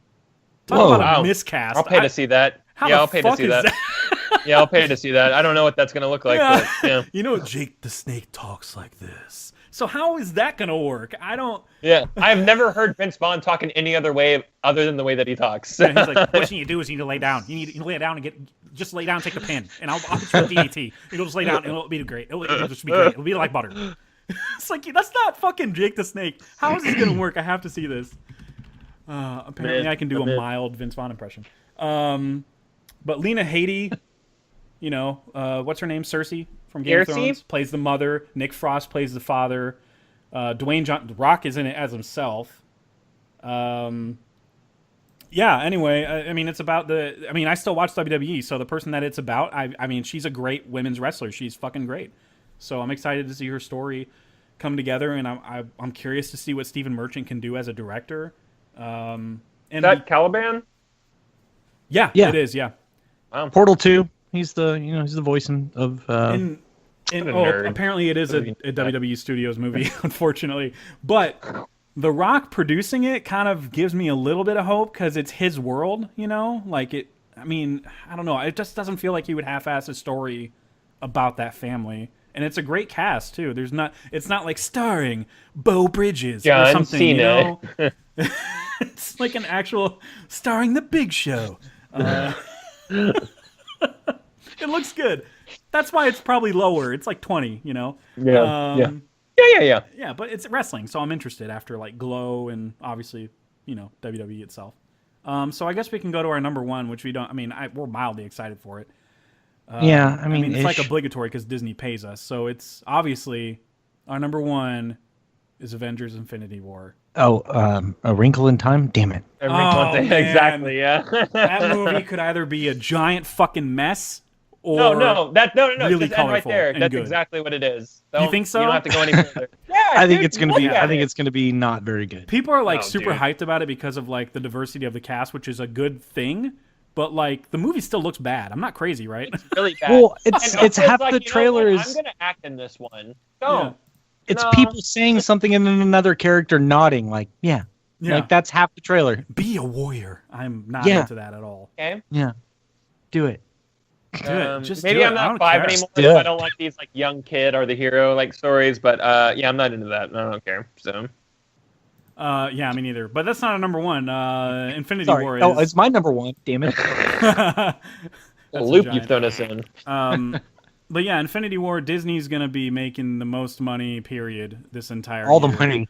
I mean, all the money in the world. All the fucking money when you consider like this and the animated movies, and even A Wrinkle in Time could sell tickets, even if it's bad, because just people want to see that movie. I think it's got its built-in demographic. It does. I haven't read the story. I don't care. But Infinity War is going to I so don't care. Exactly. I may end up seeing it. Depends on the hype around it if it's actually good. But I have a feeling it'll be like 50% on Rotten Tomatoes and shit. I think it's going to be this year's Tomorrowland. That's what I think. Tomorrowland is that's exactly actually what I was so thinking. funny you say that. People that have seen an early cut have been comparing it to Tomorrowland in terms of disappointment. Yeah. So I believe that. That's funny you say that. It was a hard one to get through for me. Yeah, I actually enjoyed the ride, but then the ending was stupid. It was so dumb. It made no sense. Nope. I love Britt Robertson a lot. Like she's like a permanently young actress. Like she's good at that. She's just a great actress, and George Clooney was a good, like, kind of crotchety old man-ish type of character. And whoever that young girl was that was playing like a droid in it, she's fucking great. And she's in Killing of a Sacred Deer, and she's just a creepy actress, dude. Like, she's just really good at what she does. So keep an eye on her, but not too creepy of an eye, because, she's younger. Of course. Oh, jeez. Damn it. Oh, jeez. All right. But yeah, Infinity War, dude. Talk about the... I can't remember all the trailers that came out this year, but I'm pretty sure this is my favorite. Is that fair to say? I mean, no. One of them? I mean, I don't think that's unfair at all, man. Yeah. I mean, that's what anticipation is largely influenced by is trailers. So, yeah. I mean, my theater lost their shit when they saw this trailer in front of Star Wars. Like, straight up lost. And then it was like, right after that, it was like Lucasfilm and the movie started. And then they lost their shit all over again. But they are so hyped about Infinity War, dude. Like, I think at this point, like, an Avengers movie is as monumental and cultural as an event as, like, Star Wars. Yes. And I don't mean that lightly. I mean that, like, I'm a huge Star Wars fan. I'm a casual comic book fan. I love the Marvel MCU. I think that's fucking awesome. Yeah. It's just like escapism at its like finest, you know. I just want to watch people in tights like kick each other's asses. I'm in. And that feels like but that times 1,000 compared to the other movies. So like I've been seeing a lot lately where like, and man, I don't know how this is gonna play to you guys, but like I've been seeing a lot lately where it's just like, Star Wars movies are just like Marvel movies to me now. They're just like, you know, whatever. And I'm like, yeah, I mean, yeah, kinda. I mean, like Star Wars is kind of the original Marvel like fun? madness. Yeah, they're you know so what fun. I mean? Exactly. Like they're just fun movies that I mean, like they're thoughtful in some ways, but they're not like.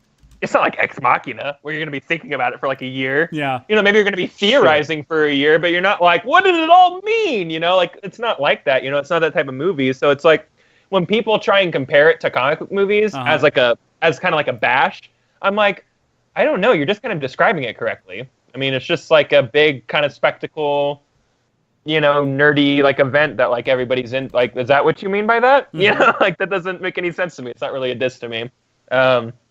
So it's so cool that Disney offers this like a couple times a year, or like I guess 6 times a year now, or whatever. Right. I don't know. 3 Marvel movies and 1 Star Wars movie every year. It's a lot, you know. It's a lot to get excited for. But like Avengers, kind of, I don't know. There's a different energy around those movies, you know. Like it feels to me like, you know, like when Black Panther comes out, it's not gonna feel like Star Wars. When Ant-Man 2 comes out, it's not gonna feel like Star Wars. When Avengers comes out, it's gonna feel like Star Wars. Like we're gonna show up to the theater. We're going to be hyped to see it opening night. People are going to be in costumes. Yeah, people are going to cheer whenever certain characters come on screen. Whenever the MCU logo starts up and stuff like that. Like, it's the same experience, you know?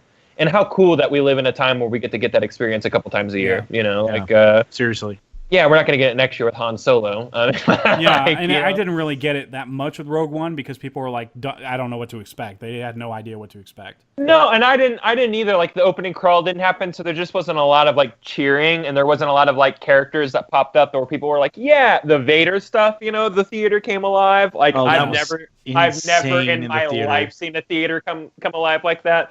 But we're talking about one moment, you know?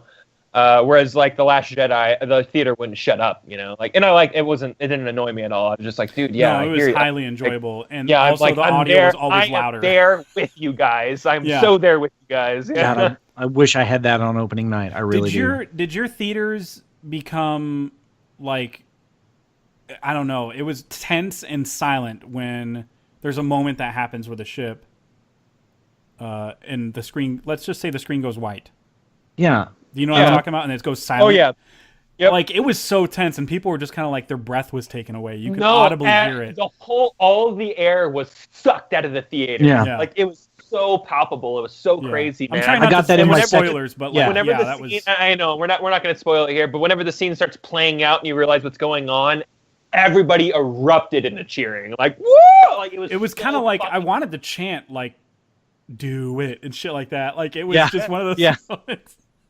And I got that in my second. So magnetic. It was one of the most magnetic moments of like in film this year. Yeah, and it's just how well it was shot, and the decision to cut the sound from it. Like, there wasn't like a score for it. I mean, it was just like, it was almost like an actual being truthful to what space sounds like. Right. Which Star Wars is not concerned with that. They're pew pew explosions and shit. They don't care. Sometimes you don't a force field up and people are just in a ship and you're like, how are they breathing? Fuck it, it's fine. It's fine. Never mind. It's like Darth Vader at the end of Rogue One just standing at the ledge like it's no big deal, like there's gravity. And it's like, dude, the ship is wide open. You should be going, oh, I'm getting sucked out of the fucking ship. Whoa. It's the Force. It's the Force. Yep, the Force. It's all the Force in the mask. It's the mask too. Yeah. Infinity War, though, is definitely, it feels like the most epic. And again, we don't know anything about 4 yet. But it feels like the most epic Avengers and Marvel entry period so far, because it's a culmination of literally everything we've seen. And the only reason we're not getting Ant-Man in this too is because he's got a movie coming out 2 months later. So I can't complain about anything about this movie. Like, he's not going to be in this movie? No, he's not. Like 100% we know that? Yeah. And Wasp are are not in the cast list for this. Have they addressed that? Or I assume maybe his movie will. Yeah. But they're in the 4th one for sure. I've seen them in the cast list and sharing pictures and stuff. but they're not in the cast list for this movie. And then the Kevin Feige stuff has been really nice lately, where he's like, "You guys, in the first 10 minutes of the movie, you're gonna like get Thanos. Like you're like, it's all gonna like you're gonna know I'm like so that he's pumped, like dude. he's trouble." And I'm like, yes, Yeah. Like, that's the one thing I've been waiting for to come together in this whole series is Right. good bad guy. I do hope it's a 2-movie villain. Even if it's not, even if it's like there's a beginning, middle, end of this movie, I still feel like he should be the main opposition in 4. Even if it's a different like war, or if it's a different, I don't know, tactic or whatever. Because this one does feel like a war movie based on what you saw in the teaser. Like you see them in a field in Wakanda, just a bunch of fucking bodies just at war with each other. It feels like a Lord of the Rings in a way, in that sense, but with superheroes. I just feel like this one is like his war for obtaining the Infinity Stones, and then the next one is what we're going to get after he's gotten all of them. Like the immediate aftermath is going to be there with this movie. one. Like I think the opening. I mean, he's already got 2. Yeah, that's the opening of the movie. In my guesstimation, I guess, is that's the opening of the movie is when you see that circular thing, and Tony has found Hulk has landed. Tony has found Hulk. He's landed in Doctor Strange's place and shit like that. He's he picked up on that gamma radiation. I'm assuming because he's Tony. He has that shit. So I feel like it's the very beginning of the movie, and they're like, "What's this threat over here? What the fuck's this about?" And Spidey's even taken off guard by it. He's in the bus, using his Spidey sense. You can shut the fuck up about that, people. I know. Everyone shut up about it finally. Jesus Christ. He didn't use it once in his movie. Well, now you can get a boner about it now, you guys. Heaven forbid he evolve as a fucking hero. Jesus.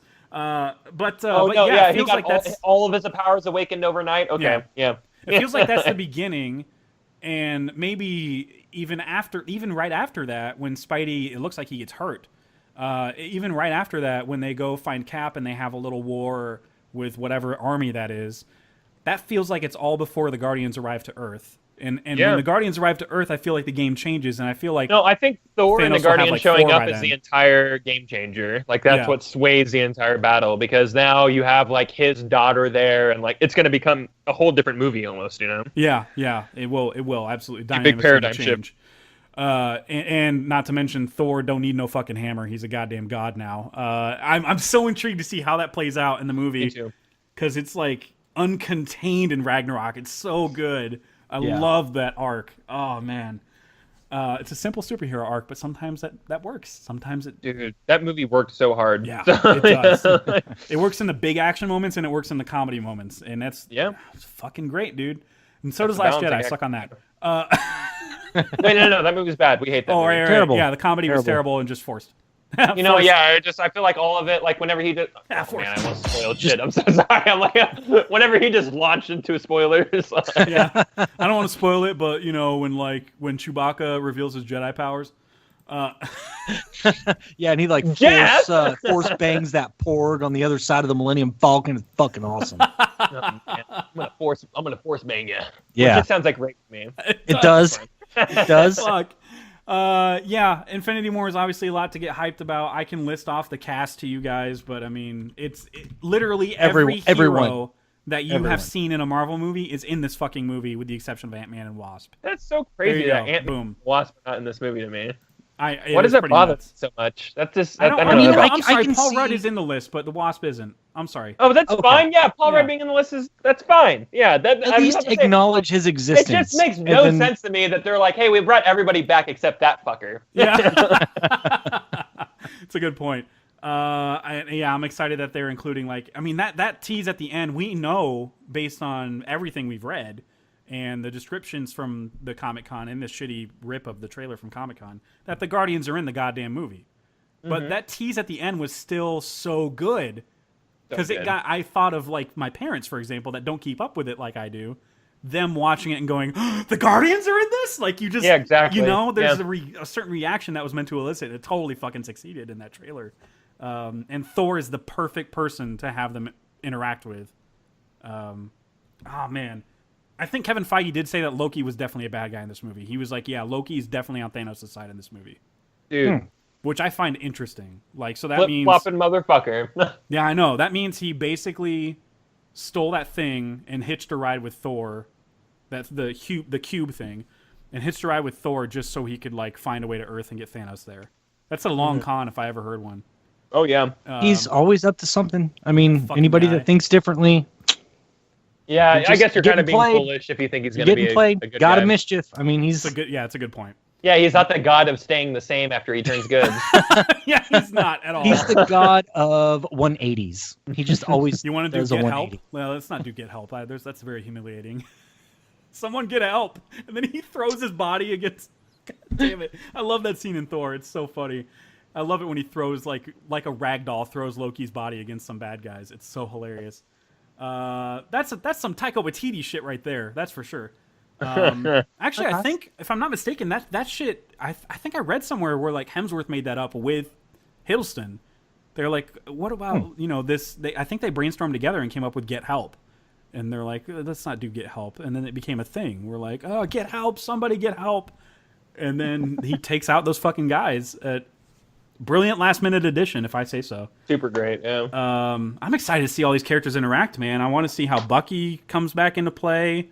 Cap looks like he has something different going on. No shield. He just has like thick arms. Hey, but they said to get that man a shield. Oh yeah, no, he has like. They actually think they. I've seen the prototypes of it, and these are just like fan made or whatever. It's actually a shield that splits in half. And they become like gauntlets, and that's why his arms look so. So they become like these like spike. I'll show you. His arms it's in the comics look particularly thick, so I'm assuming it's something like that. Yeah, that's cool. I like it. And Thanos, I hope you get all the time in the world on your movie, buddy. I really do. God damn it. Fucking bet. I swear to God, if they shortchange Thanos, there's gonna be a riot. People just be so mad.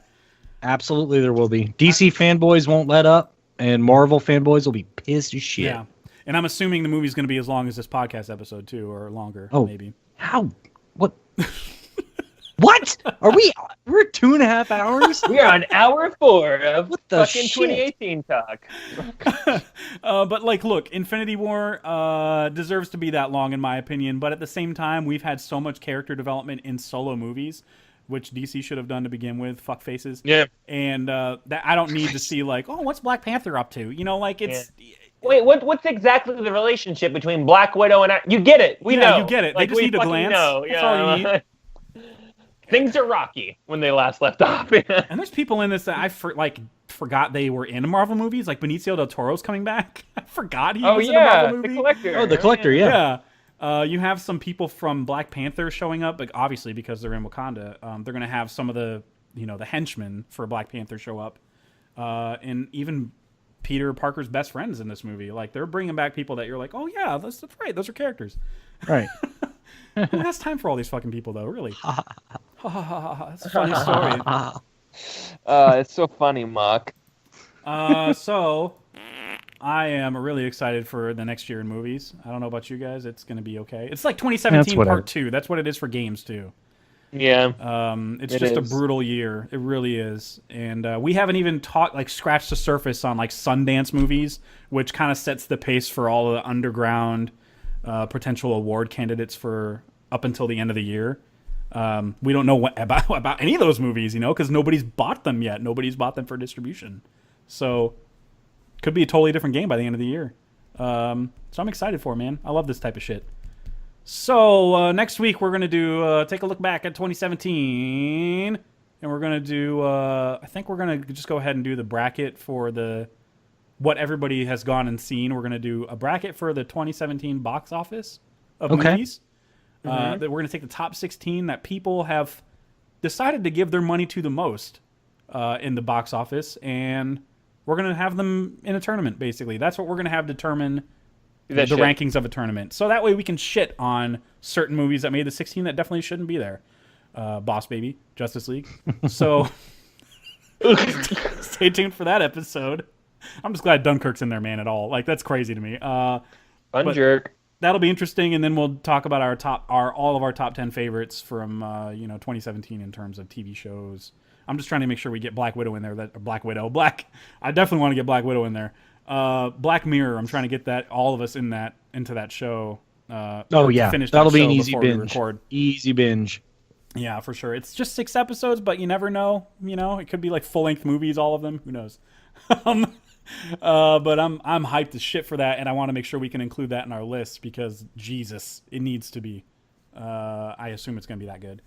So stay tuned for all that shit. And I'm Jeff. You can find me on Twitter at JeffWitty, WIDDY, and I'm also that on Letterboxd.com. Kyle Neely at sub-cultured.com. Occasionally writes there, and Subculture Twitch, and JD is a doctor. So, John Doctor. John Doctor. Come see you guys later, and like us on iTunes, and subscribe, and comment, and rate, and Facebook, share, YouTube, comment, like, share. Prestige worldwide. All right, and there you go. There's the plugs. See you guys later. All right.